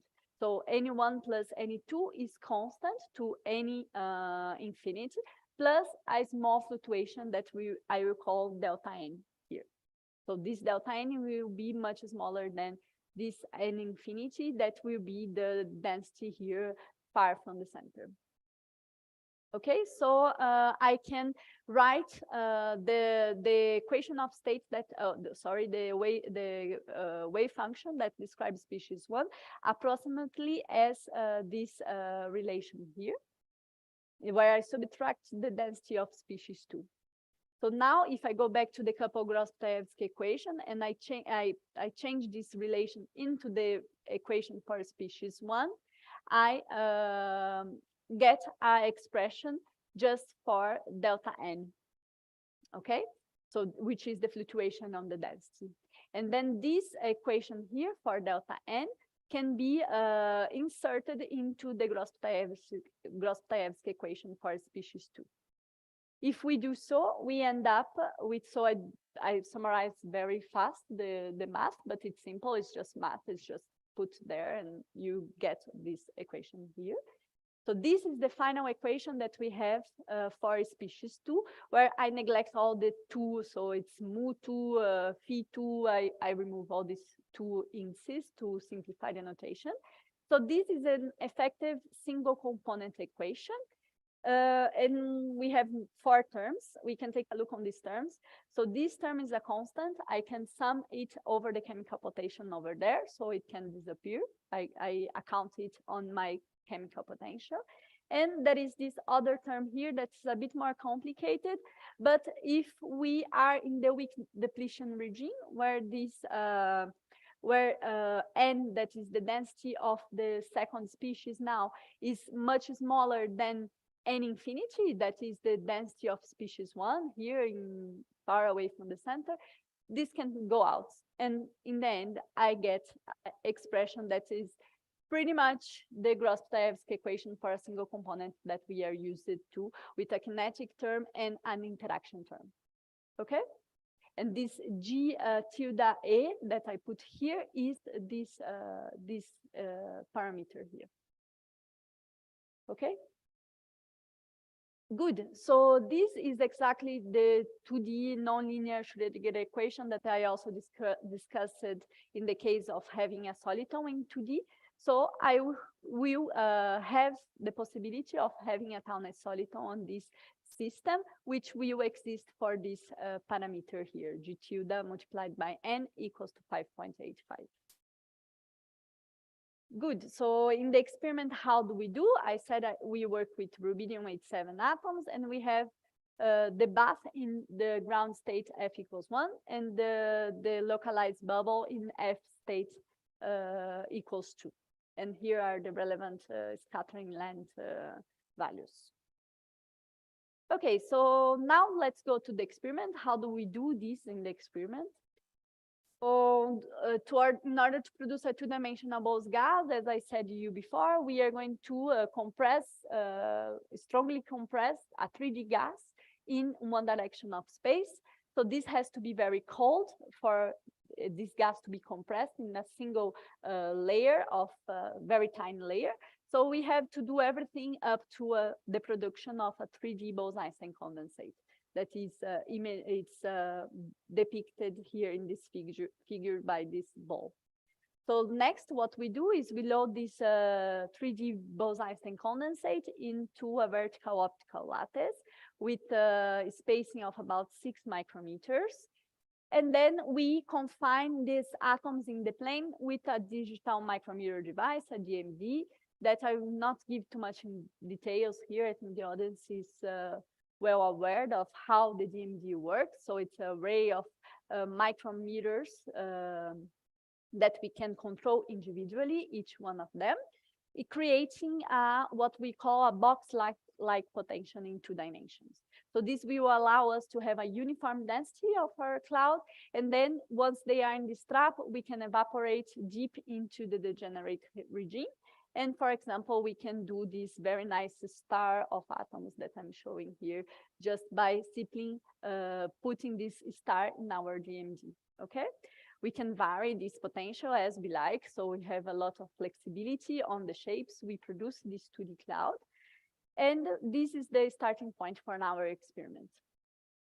So then one thing we can ask ourselves is just to know the power of this system is if it's possible to produce any arbitrary 2D cloud. And the answer is yes. We can use what we call gray levels technique applied to our DMD to produce not only uniform, but smoothly varying density profiles on this 2D cloud. And the idea is that if we take an image of our atoms and we expand this image in order to be able to see the pixel of each image, which is about the same size of our optical resolution that we image the DMD, inside this pixel of about 1 micrometer, we have imaged 25 micrometers of the DMD. So we have 25 combinations of on-off, on-off, on-off of the mirrors that will average in this image resolution unity, such that we have 25 intensity of light coming to our atoms. And this, if we combine this with error diffusion procedure to create smooth images with our DMD, we see that we can create a flower with different levels of gray here. That is actually, it is like this because our eyes, they average these micrometers that is set to on, off, on, off, on, off. So here I have only white that is on and black that is off. And our image, our eyes, they average this on, off, and we see this as different levels of gray. So this is what will happen also in the atoms. If we do something like this, we will see something that will have different levels of density in our sample. So nice. So this DMD, we can do perfectly uniform systems. We can vary the density of the system. So super nice. And in practice, in the experiment, what we do is we add a second DMD and do a feedback loop that I will not enter in the detail. But this is nice because, okay, I can create smooth varying density. So I can create here a squared box with a linear varying the density in one direction. I can create a Gaussian density here. I can vary the density of the cloud radially as this image, but I can also improve the homogeneity of my system, taking into account the imperfections of the system. So now I have a very, very uniform bath to start with when producing the town soliton, when I do all this feedback control. Okay? And then now we have to be able to transfer locally the atoms we want to transfer to the other state to create the bubble. So we can do transfer between different hyperfine states in many different ways, using microwave or radio frequency radiation, or we can use light, for example, a 2-photon Raman transition. This is nice because the atoms will be transferred only where there is light shining on your cloud. It's not something that will transfer all the atoms at once. So if we just shine light in a small fraction of the cloud, it's just there that the atoms will be transferred. So we can do address the atomic cloud locally. And it's this what we do. So we use, again, another GMD to perform this transfer.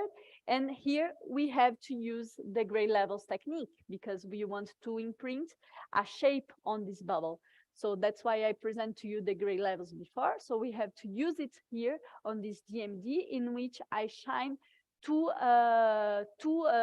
laser beams with slightly different frequencies that will do a Raman transition from state 1 to state 2 in my atoms, okay, with no transfer of momentum to the cloud.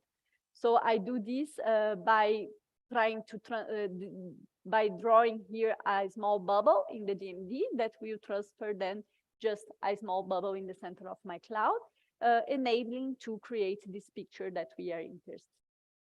So here is how it looks like. So yes, I can create just a small bubble. So the cloud is this whole circle here, but I create just a small bubble with very tiny error on what I wanted to produce. And if we look now to the density distribution of this bubble, I have this profile that is exactly the Towns profile we ask the GMD to produce. So this Towns profile is obtained numerically, solving this the previous Gross-Tayevsky equation I showed to you before. And we ask the GMD to do this profile, and we get exactly this on the density of the cloud. So we have almost exponential tails, and we have a very good precision on this profile over 2 decades of density here. Okay, so now let's see what we do to really see the soliton. So we have this bubble here being transferred in the bath of atoms in species 1. And this is our Townes condition. So what we do in the experiment is we cannot really change the interaction couplings in rubidium because there is no allowed Feshbach resonance for rubidium-27, but we can change the atom number. So we change the atom number by changing the time duration of the pulse of the Raman transfer. So we can change n, and we can try to probe this relation and see if we see the appearance of a Townes soliton. So what we expect to see, we expect to see a stationary dynamics. So it's a soliton. It will stay there without changing its shape for a long time. Pretty much the time in which I start to lose atoms and I depart through the soliton condition. So we expect this not to change with time. So the experimental sequence is pretty simple. We produce the planar Bose gas, the 2D gas. We transfer a fraction with the 2-photon Raman transition here for a variable T Raman. Then we look for the in situ evolution of this bubble in the bath, changing the time t, and then we do an in situ image, in situ absorption image, like this one I'm showing. So this is the experimental sequence. And what do we see? So I'm showing to you the result of 3 different atom numbers here for the same size of the soliton profile we imprint. So all these 3 cases, we imprint what would be the Townes profile for this system, just change the atom number. So it's the same time profile we imprint with the DMD, but we change the duration, so we change the number of atoms we transfer. And here I'm showing the evolution, the density profile evolution for 3 different times, evolution times, so 0.8 milliseconds, 20, and 40. And we see that if we have a small atom number, the density changes and it spreads and the peak density diminishes. If I have a larger number, so here, this red case, we see that actually the peak density increases and the cloud shrinks. So this is an effect that the interaction between 1 and 2 is larger than the interaction of species 2 itself. So it tries to compress when we have a lot of atoms to diminish the energy of the system. But then if we have this particular number here, 720 atoms in the bubble, we see that the profile is pretty much stationary, it doesn't change. And if we get the size of the profile, the width, we see that it's this green curve here, it doesn't change. It's pretty much constant over this whole range of time we are looking. So this is what we say, recognize as the Townes soliton in our system. And we can do a fit of this data, considering the virial theorem for the Gross-Pleyevsk equation, such that we have this relation for the width of the cloud, which gamma being given by this parameter here when we consider the Townes profile. Okay, so we fit all this data by this relation. And we can now vary the number of atoms as we did here, but we can vary the size of this bubble that we nucleate. And this bubble, if we vary both things and we do the same analysis and plot them, plot gamma versus n in this graph for different sizes and different atom number, we see that all the values pretty much collapse into a single curve, okay? So here we are saying this gamma is the expansion coefficient of our cloud given by this guy here. And the Townes soliton condition is where this gamma is equal to 0. So where these points cross this dashed line. Okay, so nice. So we can do things that are not soliton with larger atom number or smaller atom number, larger atom number, and the Townes soliton happens exactly when these two lines crosses. And here, since they all follow into the same curve, we clearly see that there is no length scale associated with this Townes soliton as we were predicting looking to the equation. And we can get the experimental number for the formation of this Townes soliton by looking doing a fit to this data and looking where it crosses 0. And we found 790 atoms where the theoretical prediction gives to us 770. So it's they match well within our error bars here. Okay, so this is pretty much what we have seen about the Townes soliton. So here is my conclusion. So we wanted to produce a deterministic Townes soliton in a two-component Bose gas, two-component planar Bose gas. So for doing this, we rely on the weak depletion regime of the bubble we nucleate, such that we can describe the bubble by an effective single-component description of this bubble given by this relation here. And then we could realize this theoretical picture I showed to you by doing a 2-photon Raman transfer between states 1 and 2 with the light being modulated by a DMD device in which we use this grid-level technique so that we can imprint any density profile we want, especially the Townes profile. And how do we look to this Townes soliton? We imprint and vary the number and look for a stationary evolution of the shape of the density distribution and especially the RMS size of this distribution. And we could prove in scaling variance for the system by looking at different sizes of this bubble and seeing that they all collapse into a single curve. given by this relation for the expansion coefficients. So of course there are perspectives on this thing. So we can think about what happens if we departure this weak depletion regime. So then we have to add this extra term. I remove that complex term. I remove from the description of the bubble, and then that extra term will break the scale invariance. So we will probably still hold a town as solitons if we don't do a very big depletion, but the system will not be scale invariant anymore. We can also think about how this Townes bubble talks with quantum droplets. That is something that's very trendy nowadays. So, and there are many experiments and proposals with quantum droplet systems.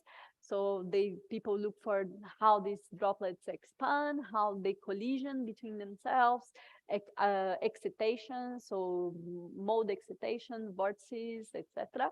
We can think what about the Townes soliton? So these are different from the quantum droplets. That is something that happens when we consider beyond mean field interactions to the system. The Townes soliton I presented here is a pure mean field object.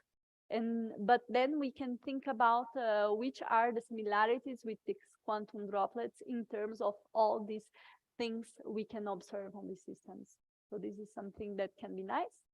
And also we can think about changing the interaction. So we couldn't do this in the system I showed to you because we work with rubidium atoms.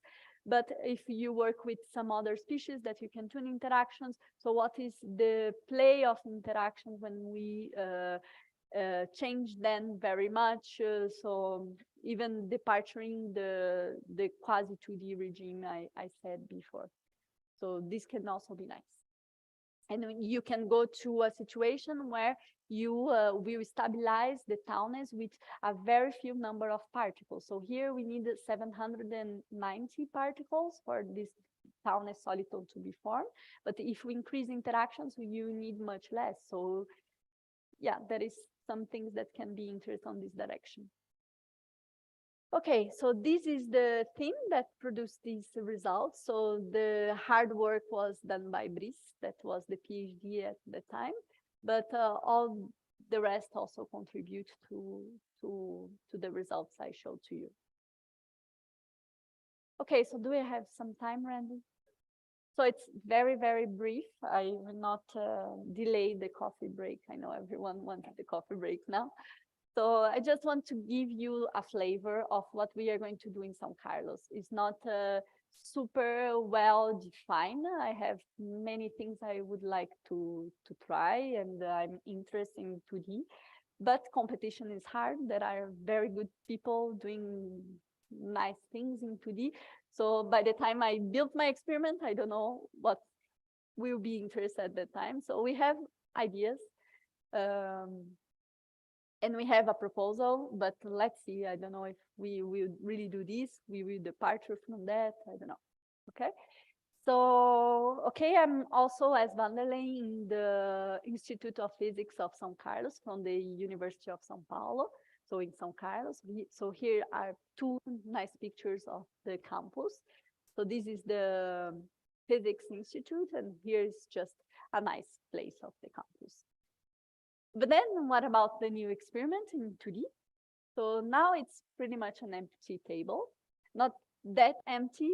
We have already a laser that we took from another system that is not going to use this laser anymore. But yeah, it's still pretty much empty. But we have some ideas. So as I mentioned, there are many things I'm interested in 2D. So how the system behaves, the superfluid properties of the system behaves when we increase interactions. Departing the weakly interactive regime is one idea. FMOV physics in 2D, I also like. I also like nonlinear, non-equilibrium stuff, as Vanderlei said. But for the moment, the idea is that we are going to pursue the nucleation of quantum hydrodynamic instabilities in two-dimensional Bose gases. So this is the traced path so far. And for this, we got from Brazilian researchers, they all are used to FAPESP, which is our main funding agency here in São Paulo state. And I got this very nice project. So it's initial project, PI, that is for young professors to start a career, pretty much. So it gives a nice amount of money, and I just got this at the beginning of the year. So we are going to start, okay? And so the idea is that I will do a system that is very similar to the one I described to you. I use a lattice to confine the atoms in the 2D regime. I have a DMD to have a very flexible 2D potential to create my quantum gas. And I will also implement the spatially selective spin transfer I showed to you to the Towney soliton. But the difference is that I will now work with potassium atoms. So potassium, I will have so potassium 39 have very nice Feshbach resonances. So I will have the possibility to play with the interactions to study all the phenomena I want to study. Okay? So the idea is try to reach the conditions for the onset of this quantum hydrodynamic instability. And to start with, we will focus on this Rayleigh-Taylor instability that happens when two components, two fluids, sit, for example, side by side. So one species in the bottom, the other species up here, upper, yes. And then I push these two species one against each other. So there is a critical velocity for them to be pushed one against each other, such that they start to develop some modulation on the interface. And this modulation evolves to these mushroom type structures. That is the clear signature of this Rayleigh-Taylor instability. Then I hope that we could look for further time evolutions in which these mushroom structures, they break, and I have the appearance of vortices that emerge from the head of these mushroom structures. And then I can look for the long-time dynamics of the system and see how these behave system prior the onset of the instability, and also here at the beginning of the appearance of these patterns evolve to something that is out of equilibrium now in 2D. So yeah, so this is pretty much the first path we are going to pursue. We are going to work with two different hyperfine states of potassium 39, which I can tune the interactions, so I can play with the interactions between the species, or the force that I push these two species to see the onset of this instability. And the forces are going to be modeled by the DMD also. So I can, yeah, imprint any type of force I want in any, so I can choose to imprint in one, so one goes against the other, or in both, so they collide pretty much. And then the idea is to map all the phases of this instability. So this is the image of a theoretical proposal here from 2009. So this is not for a 2D, real 2D system. So this is for a pancake BC. But then, yes, so maybe we have some peculiarities of being really in 2D that we will merge, especially at the long time dynamics, I believe. Okay, so that is it.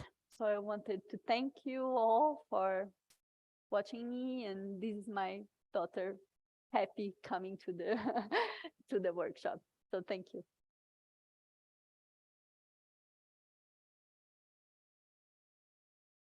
All right, thank you, Patricia. We have time for questions. Yes.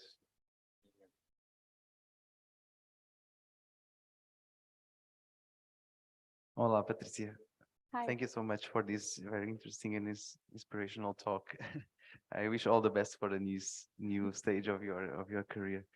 I have a question about the physics of the town solitons.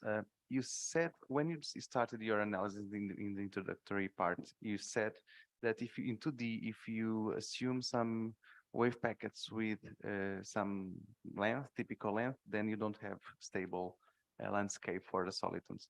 But then when I see the picture of your town solitons, I see that it decreases with there's some aperture there, which is related to the healing length somehow now. Where In the a special profile of the soliton. You said that it's scaling variance, but this is if it's exponential decay, so there is a scale associated to this, no? The healing length or something like that, equivalent. Yeah, so there is, so this I can change as I want, actually. So the idea is that once so the town is soliton in 2D, any soliton, which in the end, here we are dealing with a town as soliton in 2D. So it's this. So if we look to the energy as a function of this characteristic length here, okay, in 2D, I have no minimum. So the minimum in energy means a stable solution for the action of the system with a wave packet with this characteristic size. Okay. So in 2D, I have no minimum. So the two terms, they compete, but they scale equally with this size. Okay. So the only possible way for me to have a stable soliton in 2D is when I have the energy of the system equals to 0. Okay. Okay, so in this case, there is no intrinsic length associated with the townless soliton. I can nucleate a soliton with different sizes. The only thing that matters is this product here. So I can model a soliton with a size that it can have any size, but this has to be satisfied. This I think I understand. It's just that when you put the plot, right, when you show the profile. Yeah, but this is a choice that we did. So we did a choice. So here, okay. So the size of the townless, it's something that we decided to do.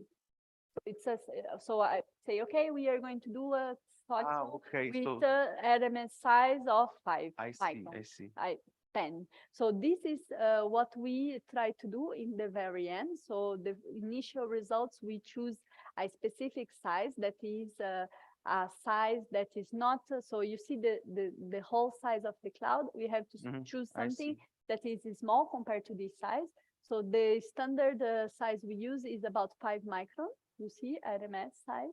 But we can change, we can define others. And we did this in the very end to see how scaling variance acts on this system. If the behavior of the wave packet can be rescaled by, yes, so if we see the same universal behavior. So we did this by not rescaling the density as the other group did, but we did by looking at the expansion coefficient. And here we change. So we change, but it's something that we plug. Okay. All right, thank you. So the product of G times N is the relevant quantity. Yes. And that's true in any dimension. No, it's true in 2D. So in 1D, you can scale a soliton also by, as long as you keep GN fixed.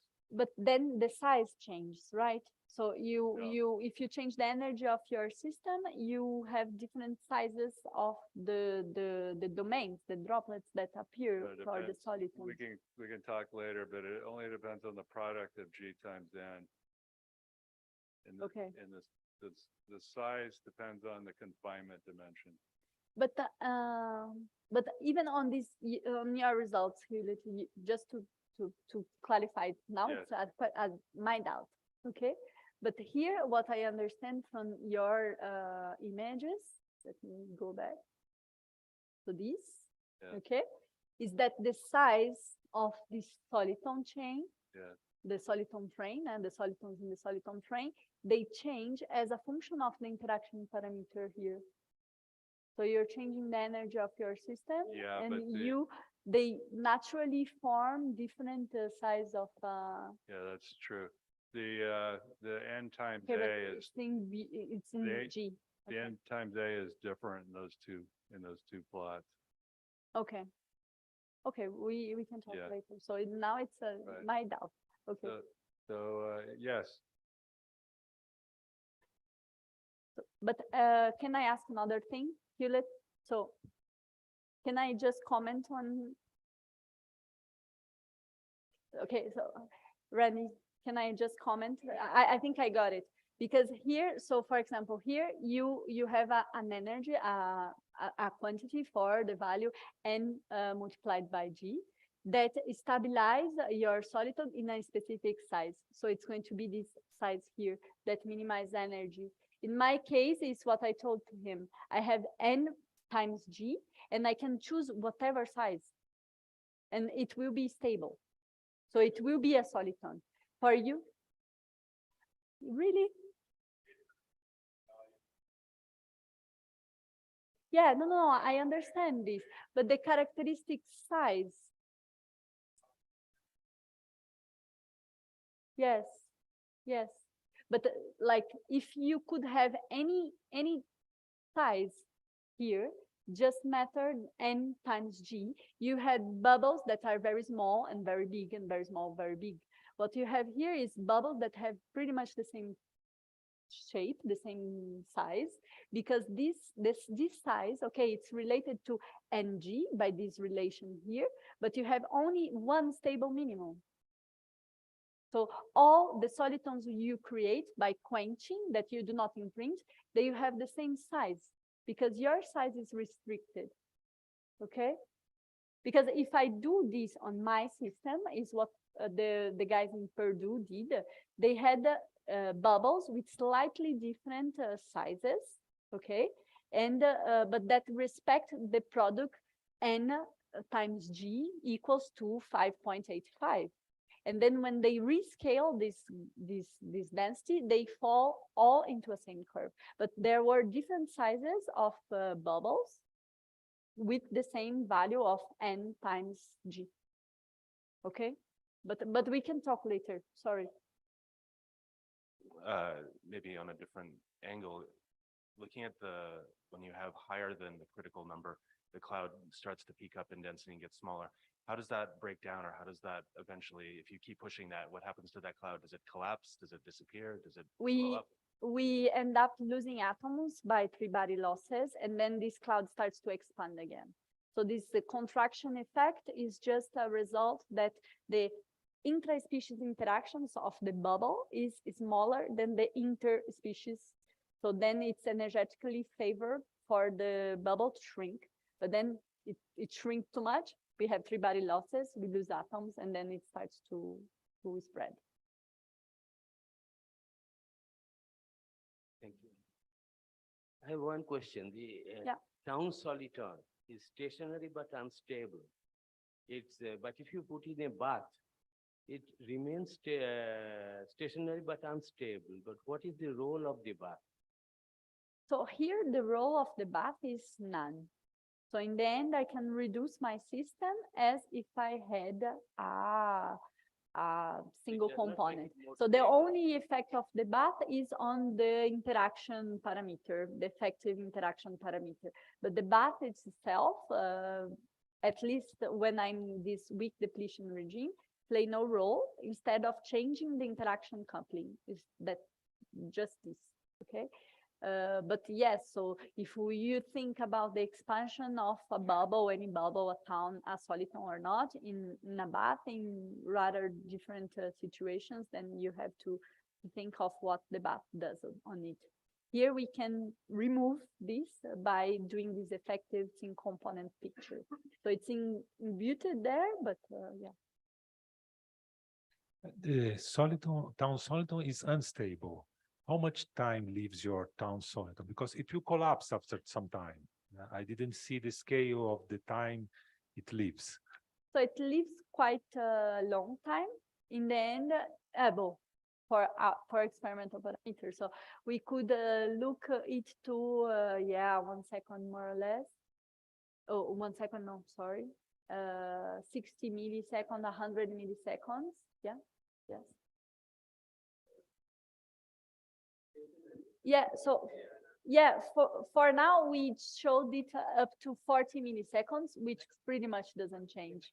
So and then we are limited by, so the instability will appear due to atom number fluctuation, which will be atom number loss. So as long as we don't have loss on our system, this will be stable. So here we choose to show up to 40 milliseconds, but I'm sure we saw up to 100 and it was quite nice. It was not still starting to spread to 100 milliseconds.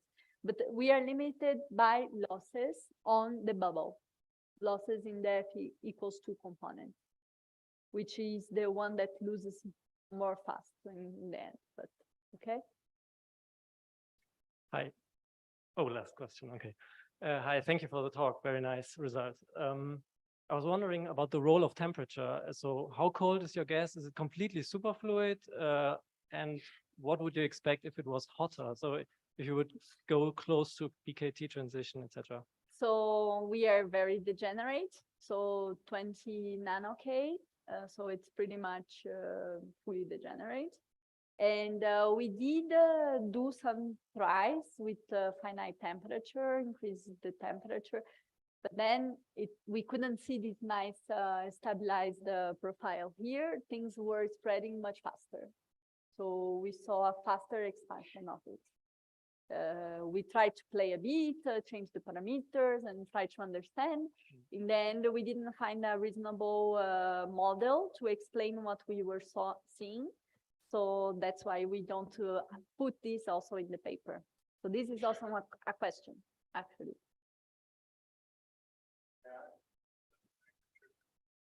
Thank you.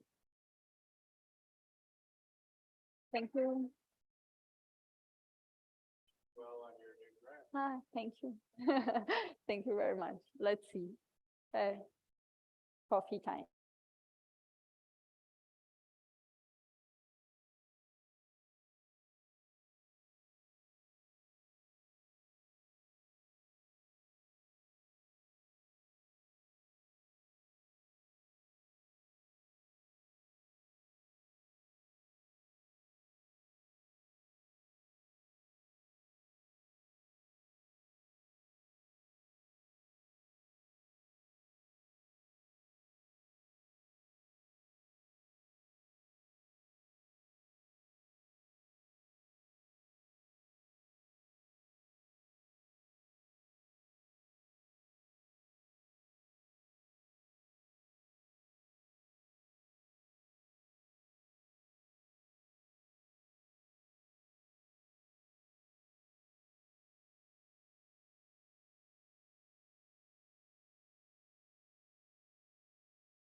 talking about solving turbulence in low-dimensional quantum fluids.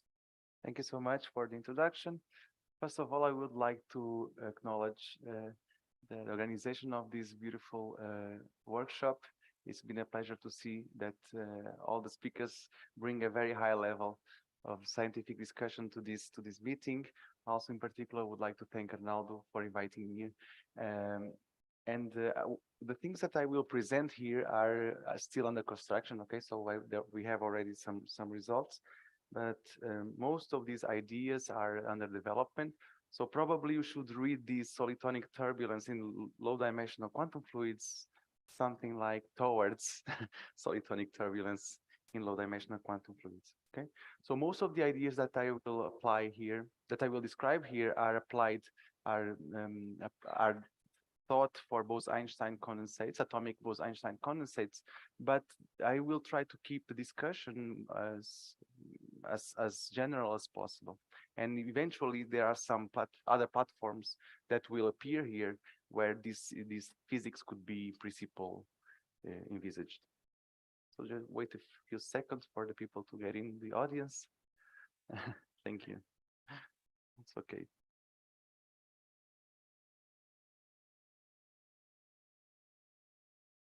So I will start with this motivation, try to give you the glimpse why we should bother about these solitons and soliton vortices, soliton gases in general, and how these, in particular, how the features of multiple soliton interactions are in particular interesting for the analysis of low-dimensional turbulence or quantum turbulence in low-dimensional quantum fluids, especially in what we call the strong turbulence regime. Then I will try to motivate a statistical description of multi-soliton solutions. When you break down the integrability of these systems, then you have to deal with incoherent arrays of solitons. And if you have many solitons, we cannot describe them analytically, let's say, in terms of the mean field description. So what we have to rely on is some statistical procedures. So this is what gives rise to what we call solitonic kinetic theory. Then I will try to go to two-dimensional systems, and especially after this beautiful discussion about the presentation of Patricia, you will already have the motivation for two-dimensional systems, so I don't really have to spend much time explaining why two-dimensional systems are so interesting, because Patricia already did this work, and also with Vanderlei, we explained everything about turbulence, so all the introductory parts will be much easier for me now.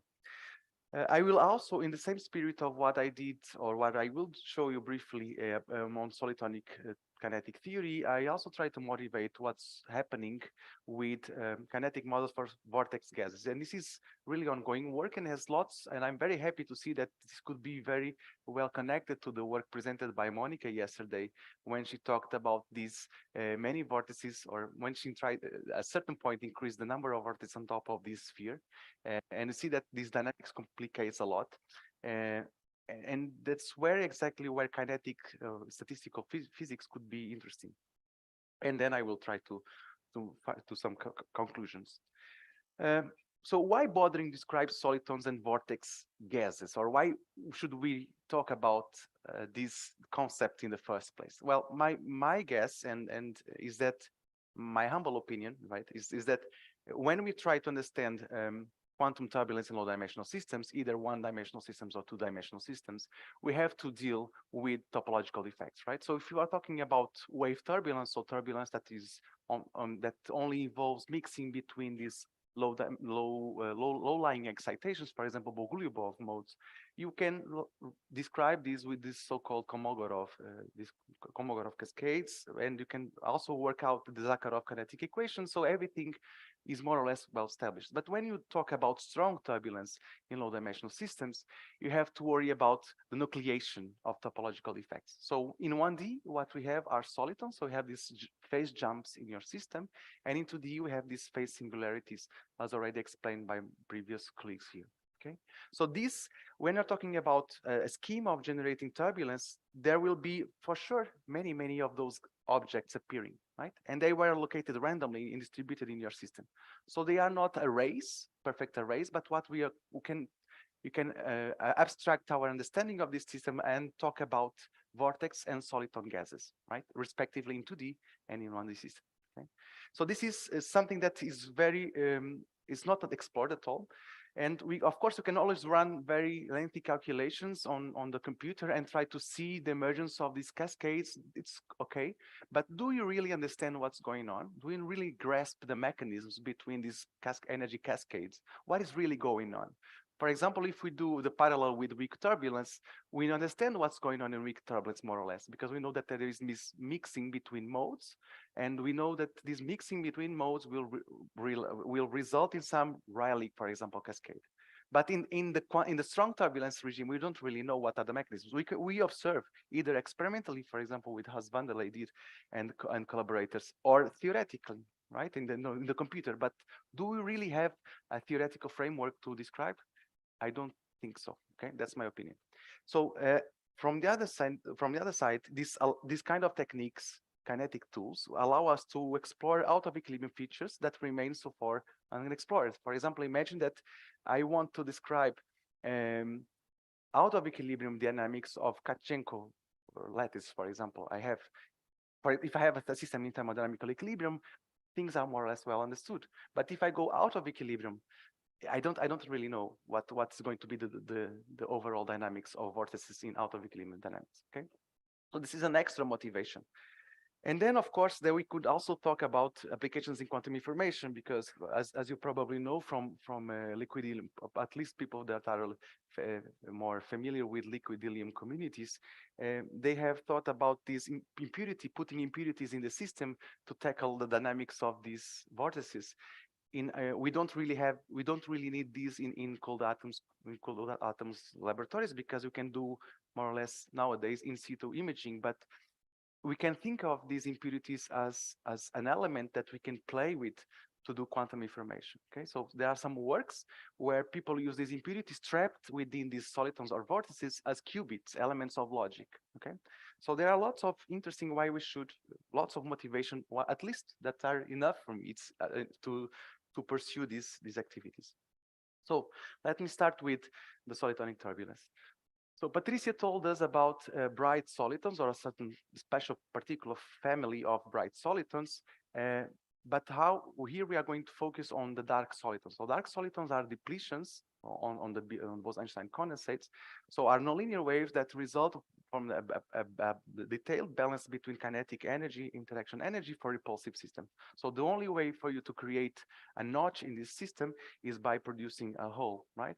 And so you pierce a hole in the system, and this is a density map that you have here, and they are characterized by a certain velocity. So there's parameter, which is velocity, characterizing the blackness of these solitons. I will describe more mathematically in the following, that describe the relative velocity within the fluid. Okay, so if C is the superfluid velocity, is the sound velocity, the local sound velocity of your Bose-Einstein condensate, imagine a 1D system. Everything here has to be thought about experimentally in terms of what is quasi one-dimensional system. So I have this transverse trapping that regularizes your interaction constant, and this G that is regularized then allow you to define this C. So you have two kinds of particular collisions. For example, if you want talk about solitons, the first one is this non-crossing situation where the velocity is below the velocity of each one of the solitons lays below the critical velocity. So say they are subsonic, so they just approach each other. And let me see if I can point here a little bit. You see that, so they start with a certain distance. Okay, here, and then they at this crossing point they cross, but they collide at this point, but then they repel again, right? So they don't really cross.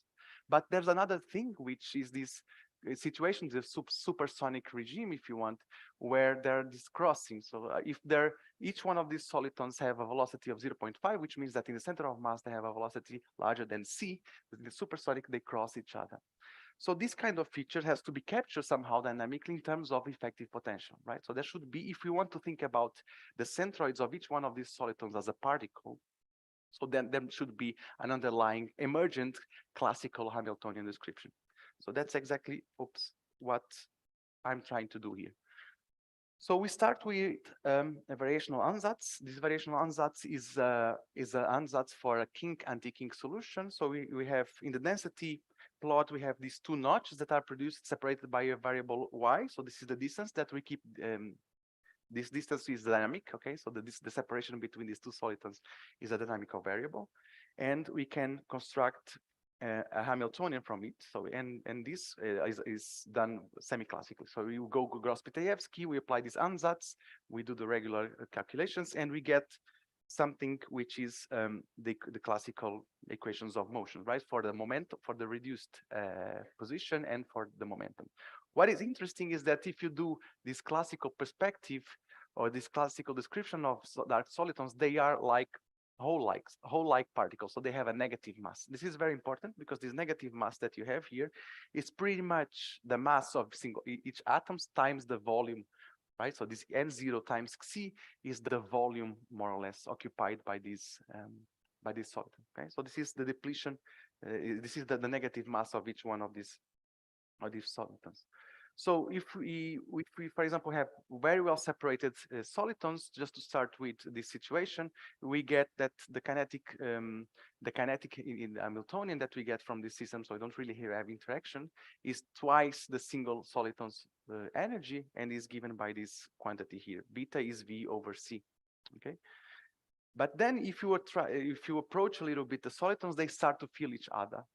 And this is the important piece that we require towards the construction of a kinetic theory is that if I have a bunch of solitons, I will try to see that in the first approach, what I have is that the overall interaction felt by all the solitons is a convolution of the distribution of solitons over these pairs soliton collisions. Okay, so for this we need this potential, and this is the form of the potential. You see that for completely black solitons, beta equals 0, we have this kind of potential. And this is slightly different from what is explored usually in the literature, because people always assume that the solitons are very, very well separated apart, and they only see this exponential part here. But this is not the case. As we saw in the numerical simulations, if they cross, we cannot rely on an infinite barrier. So that's why we have this finite value here of the potential. Okay. And we see that this is not a potential, this is rather a pseudo potential. And this is a pseudo potential because this potential depends on the velocity, okay? And it's easy to understand because if the solitons are faster, they are less deep. And if they are less deep, they are less massive, right? So the relative strength between the two solitons are given by this. So what I'm plotting there is the average velocity of the solitons, okay? So it's not really is pretty much the same, the potential, if you get the same, if you plot in terms of the average velocity. So with this in hand, we can go to what we call a macroscopic density. You can construct a microscopic density. So this is, for example, a simulation just to illustrate what's going on. Imagine that you have a bunch of solitons. At a certain point, you see that they start to bounce.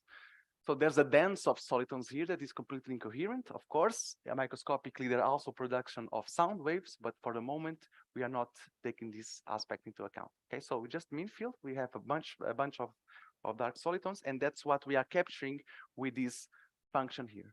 So the microscopic density that is calculated at position y and momentum p is something like that. I collect every soliton that is located at position y, every soliton momentum pi, and then I collect at certain value p and x. So I construct this microscopic density. And I need to get an equation that governs the evolution of this object that we call the Klimontovich equation, which is inspired by the approach that we usually in plasma physics is, for example, very well known. Okay. But what is important about this equation is that we have this V potential that is there. Okay, so everything is, the first two terms are purely kinematic terms. The term that are here involving interactions is this third term here. And this term is as a convolution between the pair solitons and the distribution. So it's a coarse-grained, if you want, a coarse-grained interaction between this system. Oh, sorry, But the original distribution is very peaked. We cannot really do calculations with this one. So what we do is we do an equation for this ensemble. So this is a formal decomposition of this. So we say that from one side I have this average distribution over all realizations of the system plus a fluctuation. And everything that is fluctuation of second order in the fluctuation, because the averages in the first order are 0, right? So is the average value of an oscillating function is 0. The average function of two oscillating functions or the product is not 0. Have a correlation, right? Gives, right? So correlation. And the second term is what we call the collision integral formally, okay? Which are not, we are not going to explore in much detail because it's something that is still under construction. But the thing is, if you go to the equivalent of a dilute soliton gas, okay, so we have many solitons, but they are more or less separated.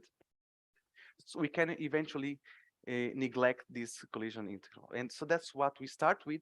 We start by neglecting this equation. So formally what we get is some sort of Vlasov equation. For those who are familiar with kinetic theory, the Vlasov equation is an equation governing a system. Typically it was developed for long-range interacting particles, for example, electrons in a plasma.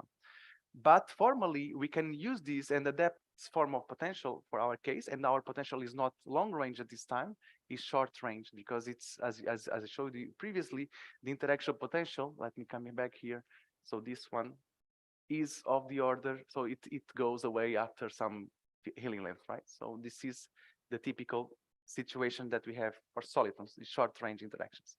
So you already may think, for those who are familiar with consequences of long-range and short-range interactions, that if we are going to think about collective excitations on the sector of the soliton gas, because of these short-range excitations, we should expect acoustic dispersion relation, right? So beyond the dispersion relation that we have usually in the system, which is the so-called Bogoliubov excitations for the lowest, we have another mode, if you want, so a first sound of solitons. Okay, so that's what we are aiming to capture with this description. Let's see how it is done technically.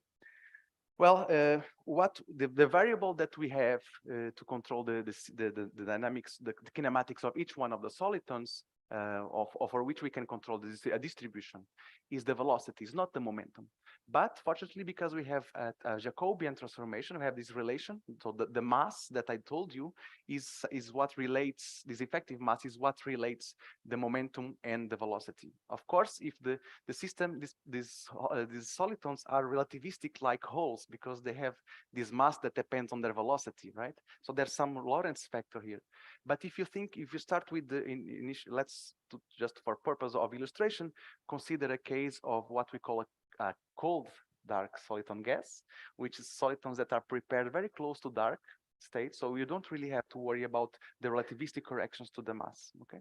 So this mass term here, which is a relativistic like mass, is just the regular mass that we have here.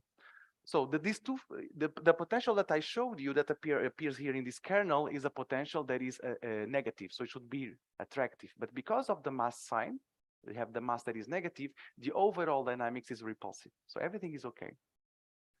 So this kinetic dispersion relation we can solve for some. It's of course a cumbersome object. You have the problems of the poles. We have to deal with the fact that we have to circumvent this and go with choose the Landau prescription to verify the causality in time. There's all of these technical problems, but for cold solitons we can really solve this analytically. Okay, but that's the good part. So we start with this so-called cold soliton gas, which means that we are going to start with F0 given by this water bag distribution. So there's a parameter, the VF, that we call the Fermi velocity, that governs this system. The Fermi velocity, why do we want to introduce this Fermi velocity here? This is intimately related with the fact that in one-dimensional systems, we have two types of excitations, right? So for those who are familiar with Liebig-Liebig theory, you have the type 1 excitations on a Liebig-Liebig gas, which are phonons. We have bosonic statistics. And then we have type 2 excitations, which are, I don't know, so far, people are trying to establish the relation with dark solitons, but for sure they are fermionic. Okay, so if you solve the beta ansatz for the problem, you get that the statistic of these type 2 excitations are fermions. And what is interesting is that now there are some authors claiming that establish this relation between the type 2 excitations in the Liebig-Liebig gas and the dark solitons. So this is very funny because we are doing a more or less semi-classical physics, in the sense, well, mean field physics, not semi-classical, but mean field physics. And somehow we are able to capture the emergence of these quantum type 2 excitations in the fluid. This is amazing, right? So, mathematically, if we put all this together, we get this first sound velocity. Okay, so the dispersion relation that we get for our soliton gas is something like that. So V1 times K. So it's given by these parameters, and is controlled by this quantity N naught. N naught is the density of solitons, is the number of solitons that you put per each healing length, right? So it's less than 1, typically, much less than 1. So in principle, this quantity here, V1, is controlled by this dilution parameter that we have here, and is something that lays below the Bogoliubov sound speed. Okay, so this is the dispersion relation that you get, that you expected for this kind of system. Okay, so we were happy at the point to see that we could reveal some sort of collective mode in another sector, which is this dark soliton gas, and now we want to compare with the numerical simulations to see whether or not we have some quantitative agreement, right? So we developed this strange object of a kinetic equation that governs a bunch of solitons in the phase space, but we have to have some control of it. So to do that, we did some numerical simulation. This is a snapshot, an example of this one, and this is a visual manifestation, these red lines that you see, of emergence of a sound-like mode, right? So for those who are familiar with these plots, you see that this is a manifestation of an acoustic-like mode, which is a mode that is more or less dispersionless, right? At least in the long wavelength limit. So let's see whether or not we can really observe this in the, this is qualitative view, right? So we need some quantitative things. So on top of that, you also observe that there is a formation of sound on top of the soliton gas. We see at a certain point, we are still working on, just a parenthesis, we are still working on the accuracy of these numerical simulations, because in the long run, the numerical methods can at a certain point fail. But let's say that we have some trust, even if it's not quantitatively correct, at least we see that there is a formation of some sound waves on top of this. So this is the problem that we have to deal at a certain point, right? So it's not only the soliton dynamics, but also have to deal with these phonons on top of this soliton gas. To do some quantitative agreement between the numerical simulations and our theory, we did direct numerical simulations from the Gross-Pitievsky equation. So we just grab some configuration, some soliton gas that you put there with phase imprinting method. You do some imaginary time evolution, and then you do some real-time evolution to see how the dance of these solitons, right? And you see, this is exactly what we get if after we do the static, the dynamic, we extract the dynamical structure factor from the wave action, and we can get these features here. You can observe two interesting facts there. Is that for those who were who are familiar with this, you can see that first one is the Bogoliubov mode, or very close to it, right, at a certain point, and the other one is a mode that we associated to this soliton collective mode, but lays here below this as an energy that is lower than the Bogoliubov excitation. What is interesting is that we also have a deviation from the Bogoliubov excitation. So we would expect some Bogoliubov like a dispersion relation, but this mode is stiffer than the regular Bogoliubov excitations, which means that we have a regularization, right, of this sound velocity in the system because of the presence of this soliton gas. Okay, this is very reminiscent of what Hewlett presented yesterday. It's a completely different situation because we are not talking about spin charge separation, but somehow we have some whole particle separation here in terms of spectrum, right? So it's very interesting to make and this is also an aspect that we are investing some efforts trying to establish the relation between this approach and the physics of Liebling gas in 1D. Well, but this we're happy. By the way, this vertical line here is the validity range. So we don't really trust the result after a certain point. And this has to do with construction, because you remember that to obtain these results, I neglected this collision term, right? And the collision terms are important when the density of the gas are very large. Also, the wavelength limit n0, so the k wave vector has to be larger than the separation of the solitons. Otherwise, I cannot do a mean field approach for the soliton gas. I cannot really talk about a collective motion, right? So this vertical line is when this description is not completely accurate without the inclusion of collisions of solitons, for example. Well, so this mode that we don't know, for example, this deviation of the Bogoliubov theory is something that we suspect that can be resolved after we do a beyond mean field analysis, right? So if we now have an equation, imagine that we do this kind of approach, we do a kinetic equation governing the soliton gas, but on top of that, we also take into account the dynamics of the sound waves. Now, the sounds that are the sound waves that are propagating the BEC see a modulation in the density to the presence of these solitons. So effectively, they don't see the N naught, the infinity density, right? So we have some sort of local density modification of the sound velocity of the system, and this has to be integrated out. Of course, we can do some sort of let's say poor man's analysis, but this requires really a detailed analysis, right? Because we have to find an equation for the sound wave. So, for example, the Bogoliubov excitations on top of a soliton gas, and this is a complicated problem. Okay, but the more sophisticated thing to do actually is to get a kinetic equation similar to this equation for the soliton gas that I showed you previously for the sound waves. Okay, and this is something that we are thinking of. Oops. So this is the scenario for soliton turbulence. So what is, before going to the vortex, this part 2 of the talk, what is really the extraction of this? What is the take-home message of this thing?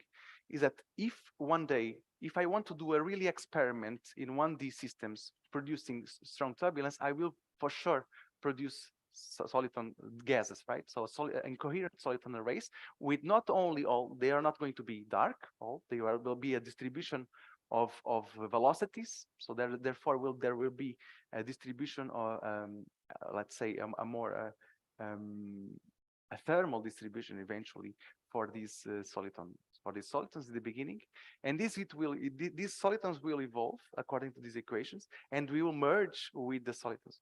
So our perspective of what is going to be a strong turbulence model is something that could be done in terms of weak turbulence models. So you can think about the weak turbulence procedures applied to a gas of dark solitons. Okay, so now we have this wave mixing process that you have in weak turbulence, but on top of a soliton gas. So this could be a way to do strong turbulence, right? So we just have to abstract a little bit our system and try to think about solitons, treat the soliton sector as a separate product. Okay, so this is a separate object. The soliton excitations are a separate object, and now I do the same techniques that I do for sound waves for these waves on top of the soliton gas. This will be very curious. I wonder what kind of cascades we will find for solitons. Okay, so if you go to two-dimensional systems, the story repeats. But now, instead of having solitons are dynamically unstable. For example, dark solitons are dynamically unstable in 2D. But what we have is the equivalent of that are the vortex. Okay, so they are slightly different objects, and these objects, of course, are characterized by a singularity in their phase. But there are several ways to do this, and Bagnato showed many. For example, these shaking techniques allows for you to produce vortex in three-dimensional systems, but in two-dimensional systems, well, there are probably some tools that can be applied for Bose-Einstein atomic Bose-Einstein condensates.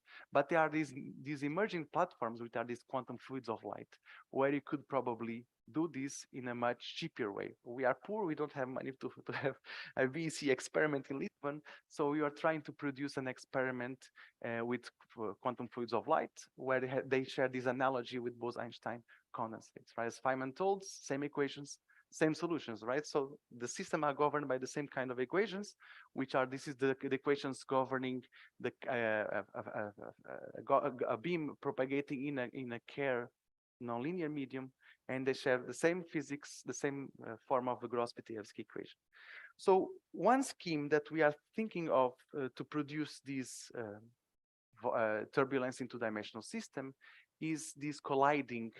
You consider two initial condensates. Let's talk about condensate just for the fineness of language, that will collide against each other. Okay, so if these two condensates collide against each other, there will be some region where there's some dynamical instability that will be produced. This dynamical instability will result in something that we'll see.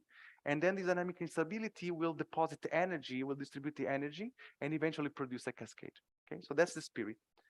To be analytically, auto-analytically predict this, what we did is just to perform this Madelung transformation that allows us to go from the wave equation to a bunch of quantum hydrodynamical equations. And with that into hands, we can do the analysis, the stability analysis, and we observe we have this two-mode dispersion relation. It's just some complicated dispersion relation, but it's something that you can do straightforwardly. And this is those are the features of this dispersion relation. You can see that depending on this beta, which is roughly a parameter governing the velocity of these counter streaming beams, you get this kind of situations here. So there's an imaginary part in the spectrum. Okay, so there are a bunch of wave vectors that are dynamically unstable, which means that there are some modes that will grow in time. Okay, so this is the onset of this ability. And to check that, we performed some numerical calculations and we observed exactly this. So this initially the superposition of these two beams will produce these fringes that then will grow into develop into dark solitons. But these dark solitons now are in 2D and they are dynamically unstable. So the fate of this bunch of dark solitons is to break down into vortices, pair of vortices and vortices, and at certain point they will produce this kind of patterns here. Okay, so this is what we expected from the numerical simulations. And by computing the wave action, we see that there are the formation of some cascades here. So we were very happy with this scheme because we were more or less convinced that this will result in some sort of turbulence. To be more exact on that, we separated the two components of the energy. So one part, the incompressional part, so the incompressional part of the spectrum, and on the other side, the compressional part of the spectrum. And you could observe exactly the emergence of these cascades here. So this is the usual Kolmogorov cascade. Then you have this entropy part here, K to -3. And then in the compressional part, you also get this signature of -3/3, which is typical from the Zakharov cascades for weak turbulence. So you can produce either vortex turbulence or sound turbulence, if you want, or wave turbulence. Okay, I will not focus much on that one.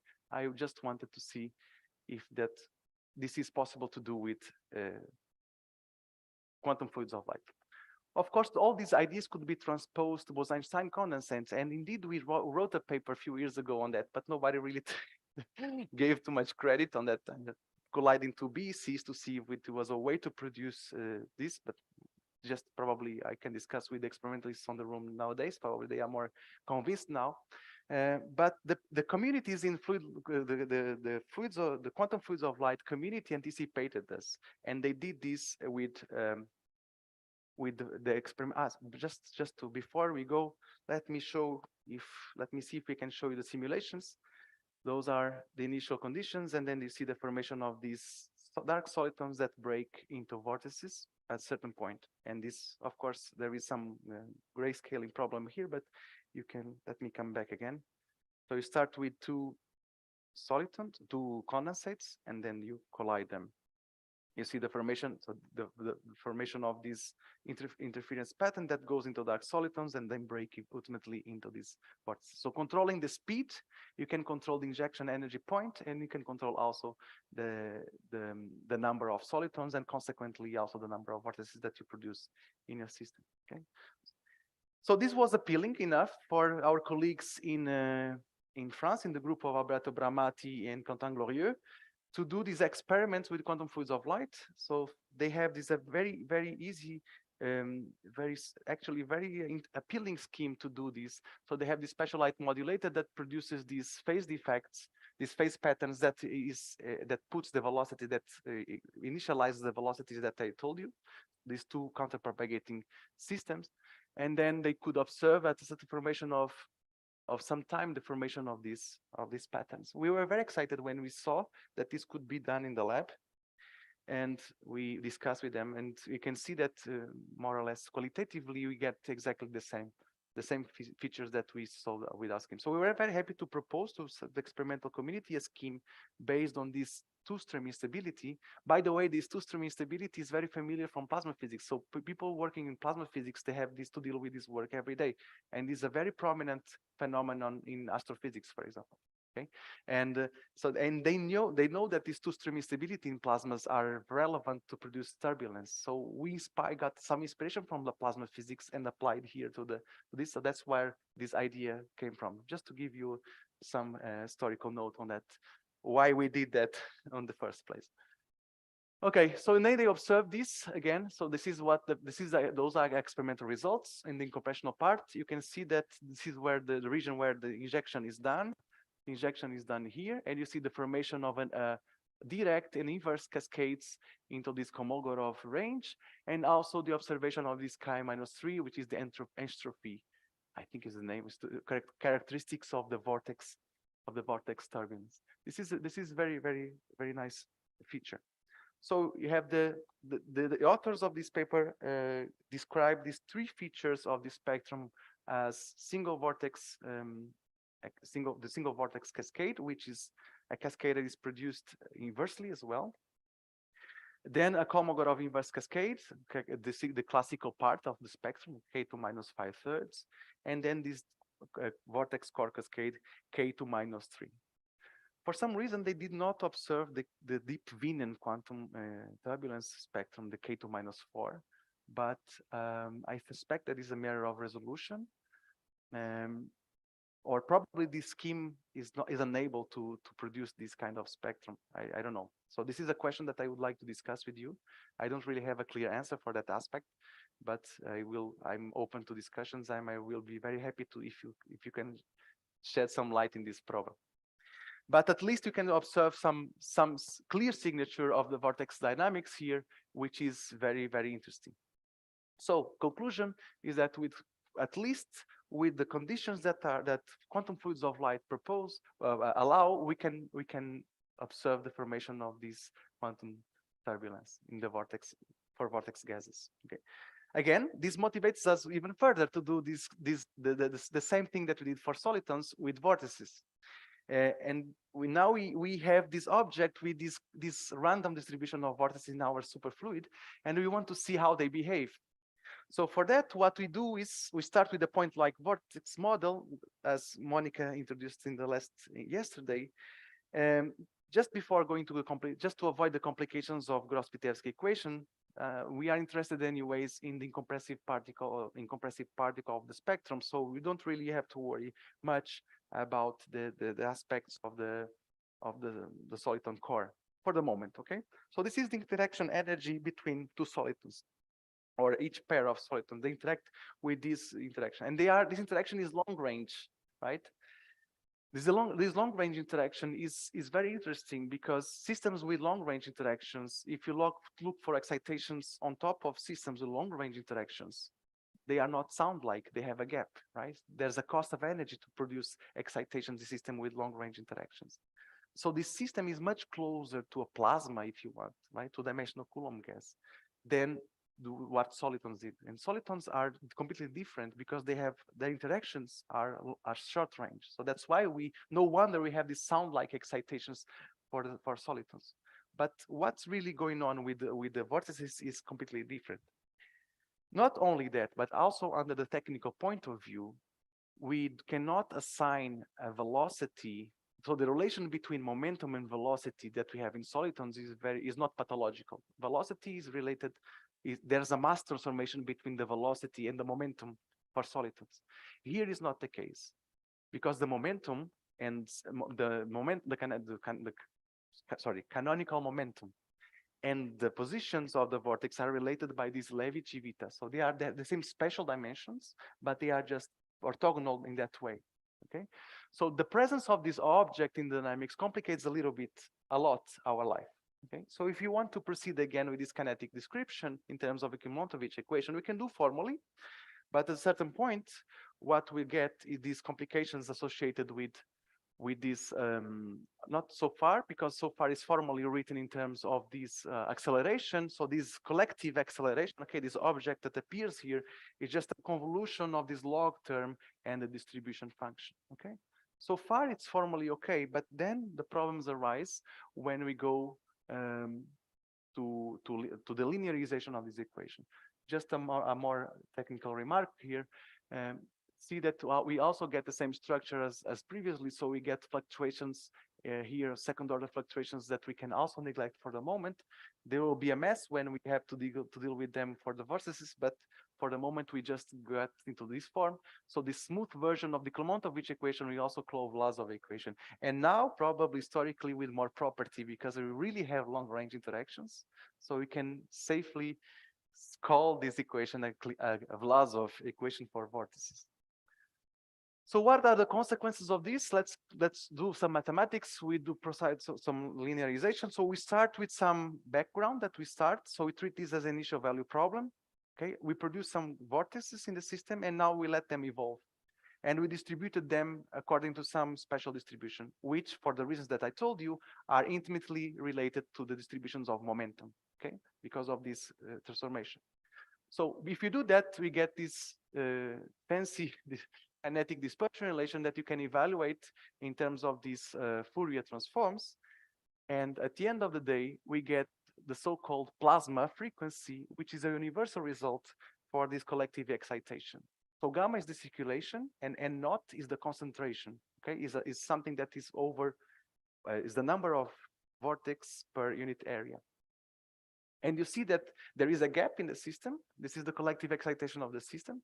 And that's why we so far have not observed in our numerical simulations. I just wondered why, because this costs energy, right? Is the reason. So if you let the system evolve dynamically and you do the static, try to see the dynamics of the vortex via some dynamic structure factor analysis, you won't see anything in your spectrum. You just see the Bogoliubov excitations, because this system, to excite collectively a gas of vortices, you really have to put some energy, right? So this is something that I have hoped to find a scheme. We have to find a scheme to try to observe this collective motion of vortices in the numerical simulations. Okay, so this is something that I also have to discuss with Arnaldo and other people who are interested in this problem here. A way to do this, at least numerically, how to excite this mode in the soliton gas, in the vortex gas. Another remark that is interesting for those who are familiar with the dispersion relation of electrons into the dimensional system, they would wonder, why don't you get the usual dispersion relation that is square root of k, right? So this, if you have an excitation for two-dimensional electrons, for example, graphene, people who are familiar with the physics of graphene, they would expect a plasma dispersion relation of something like that. Well, the case, it doesn't happen here because of the very problems, the nature of this interaction. Okay, it's not because of the log form of the interaction. This is not the problem, because the log is long range anyways, as 1/r. So you would expect a gap anyway. The thing is that there's this problem between the definition of momentum, the relation between momentum and position. They are not independent variables in vortices. Okay, while in electrons, I don't really have this problem. I have their mass, the velocity, and the momentum are related by P equals mv, and here is not the case. So we have problems to assign a mass to a vortex in the hydrodynamic regime. That's pretty much what I'm saying. Okay.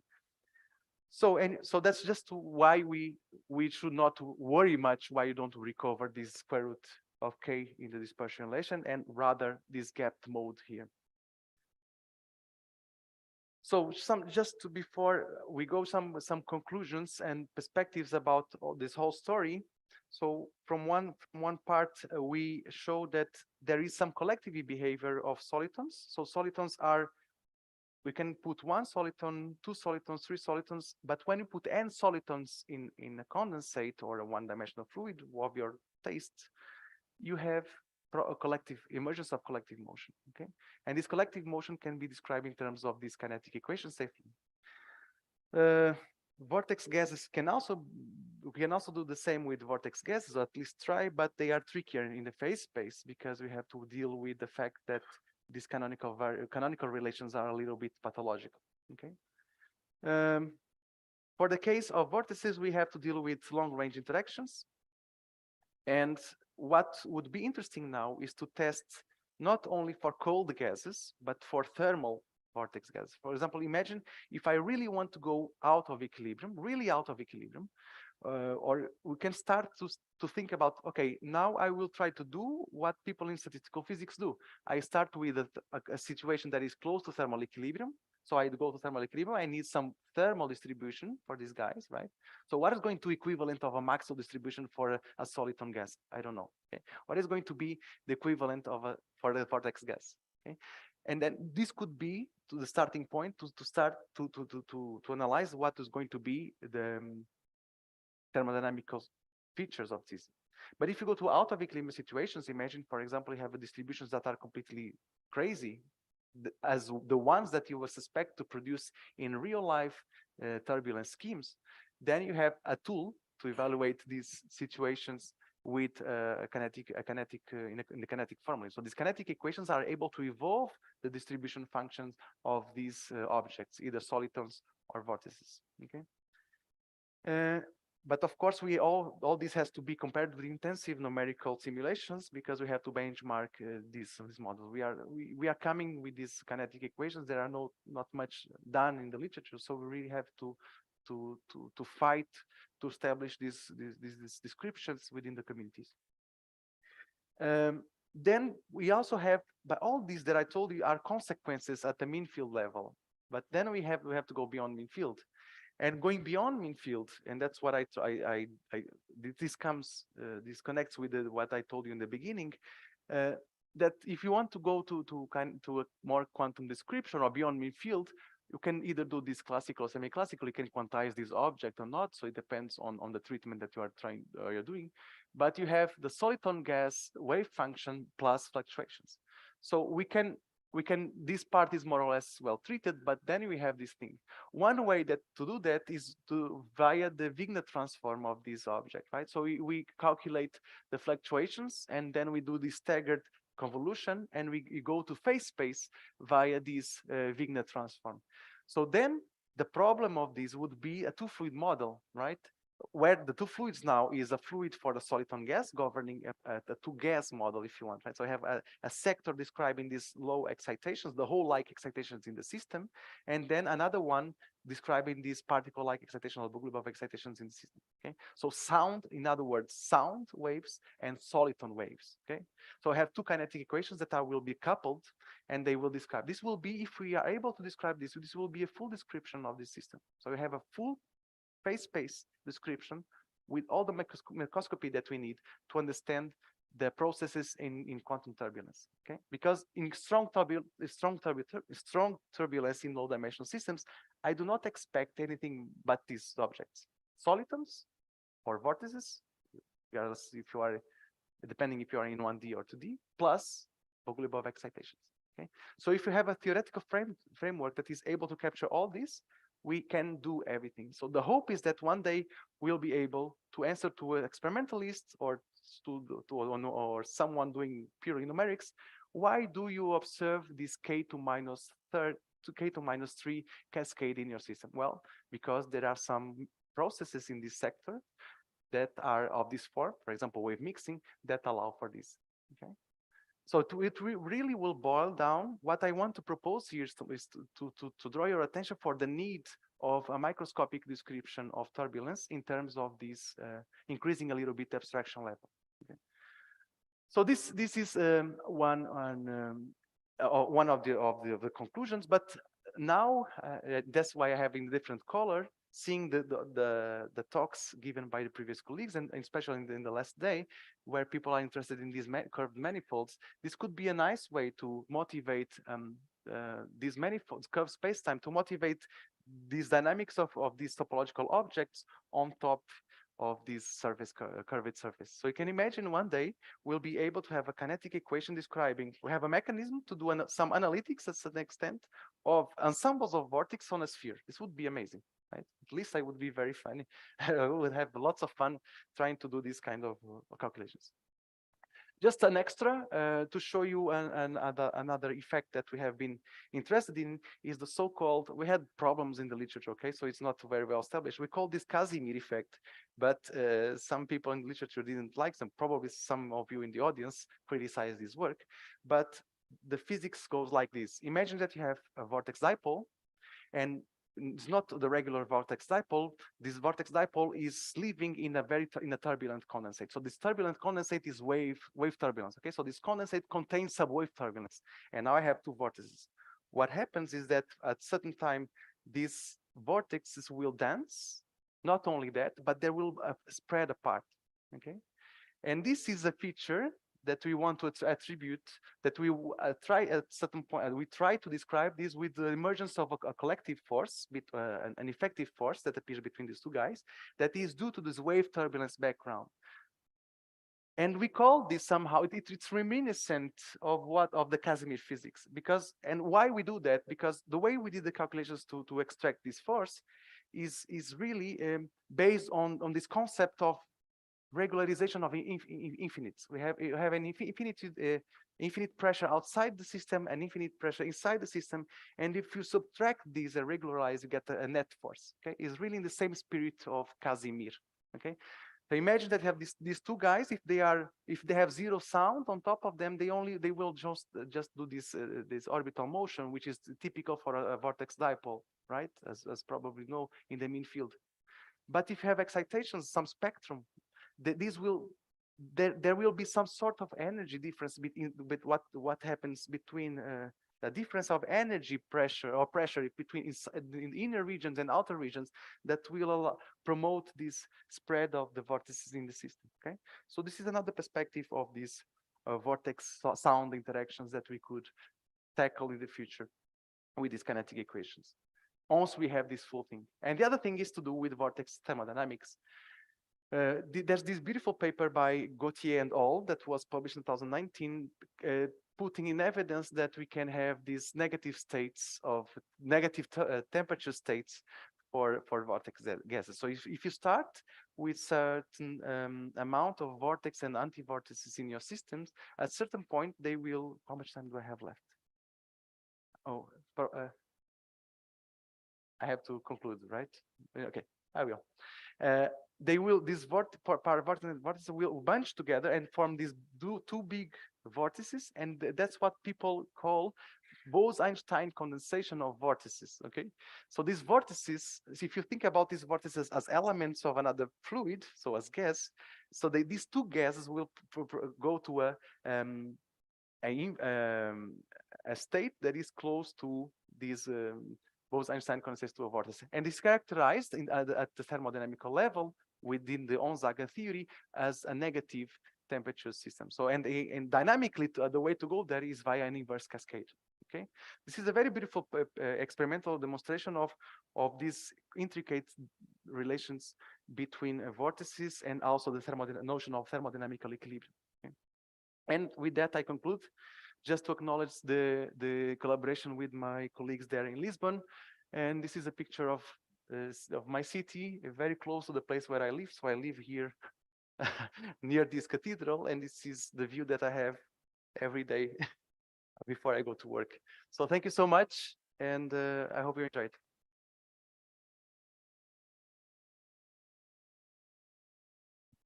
Questions?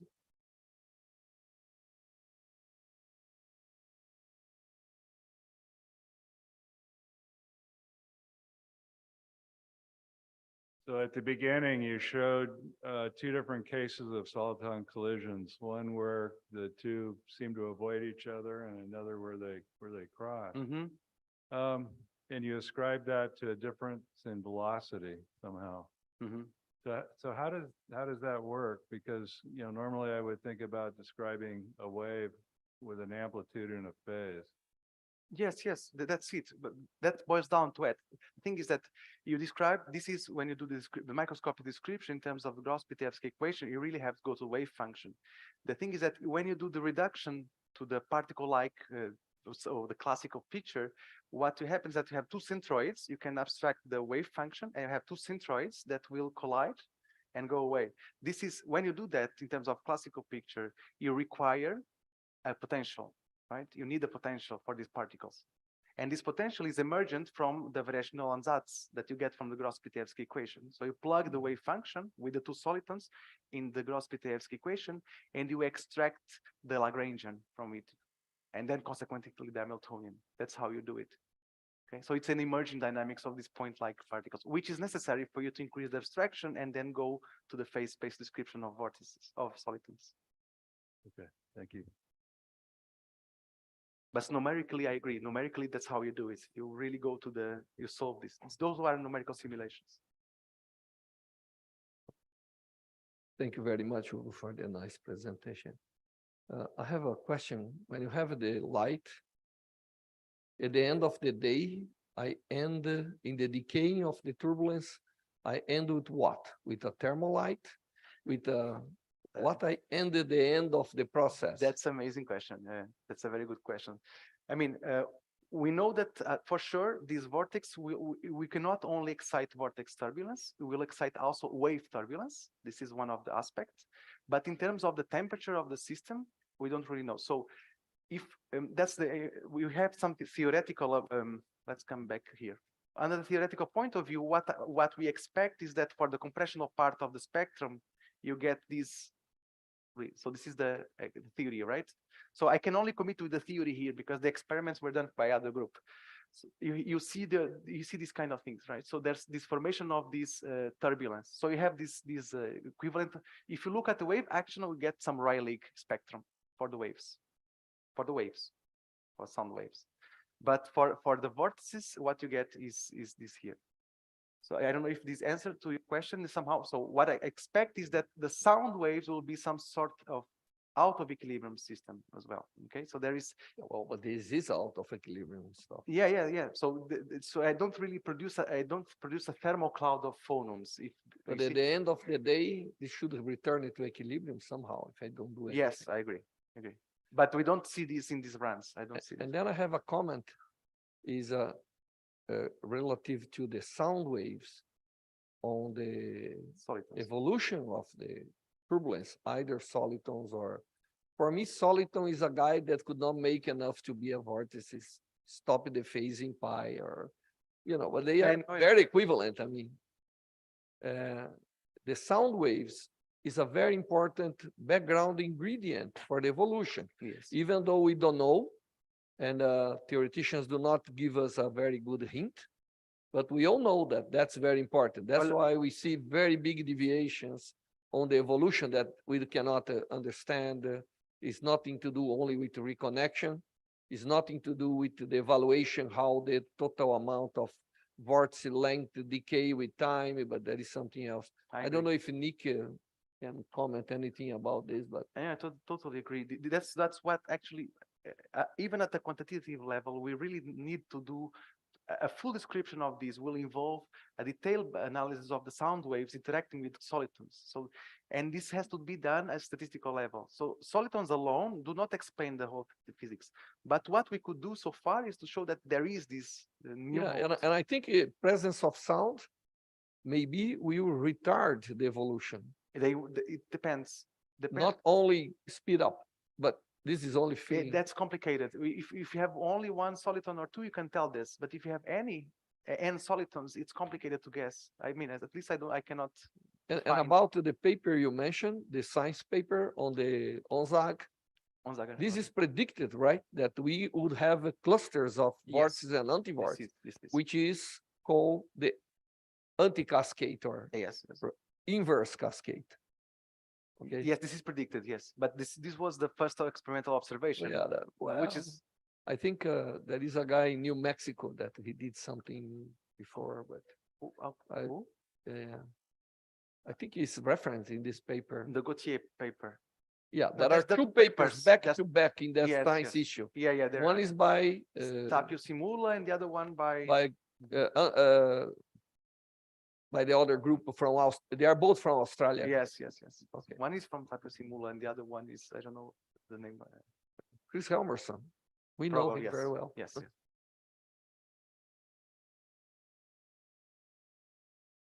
Ladies first.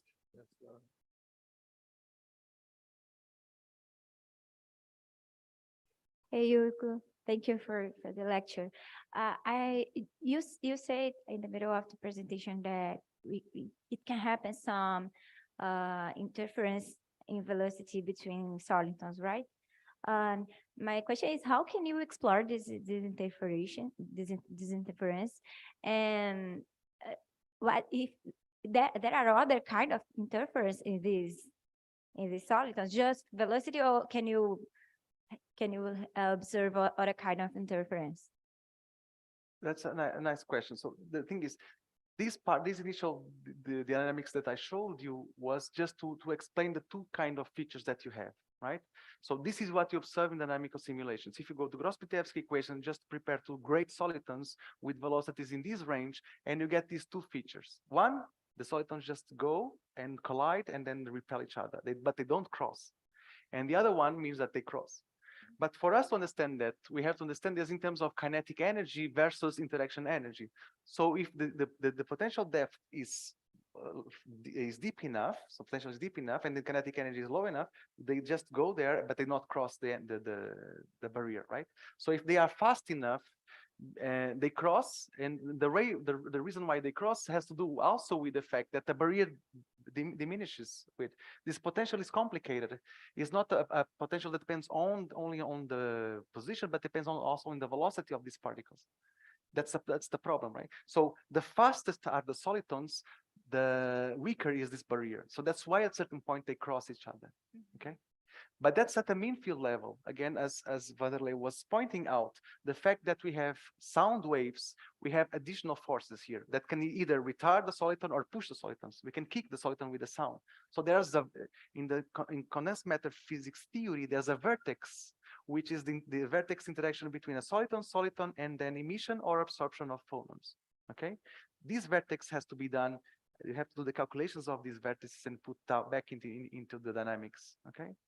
And also the mediated interaction. So we have two solitons sharing a phonon. This kernel, we don't include these kernels. So the field theory remains to be done. Okay. So those are the aspects that had to remain to be treated in a quantum formulation of the problem. Okay, so is it possible to share information? They will share. They will so share. you can get manipulate Via the sound. information Yes. in this way. Yes. But Okay. so far, what I did is just to treat the mean field part of this whole complex interaction, right? Which is already complicated in the system that you have many solitons and vortices. Okay. Okay, thank you. So welcome. Thank you.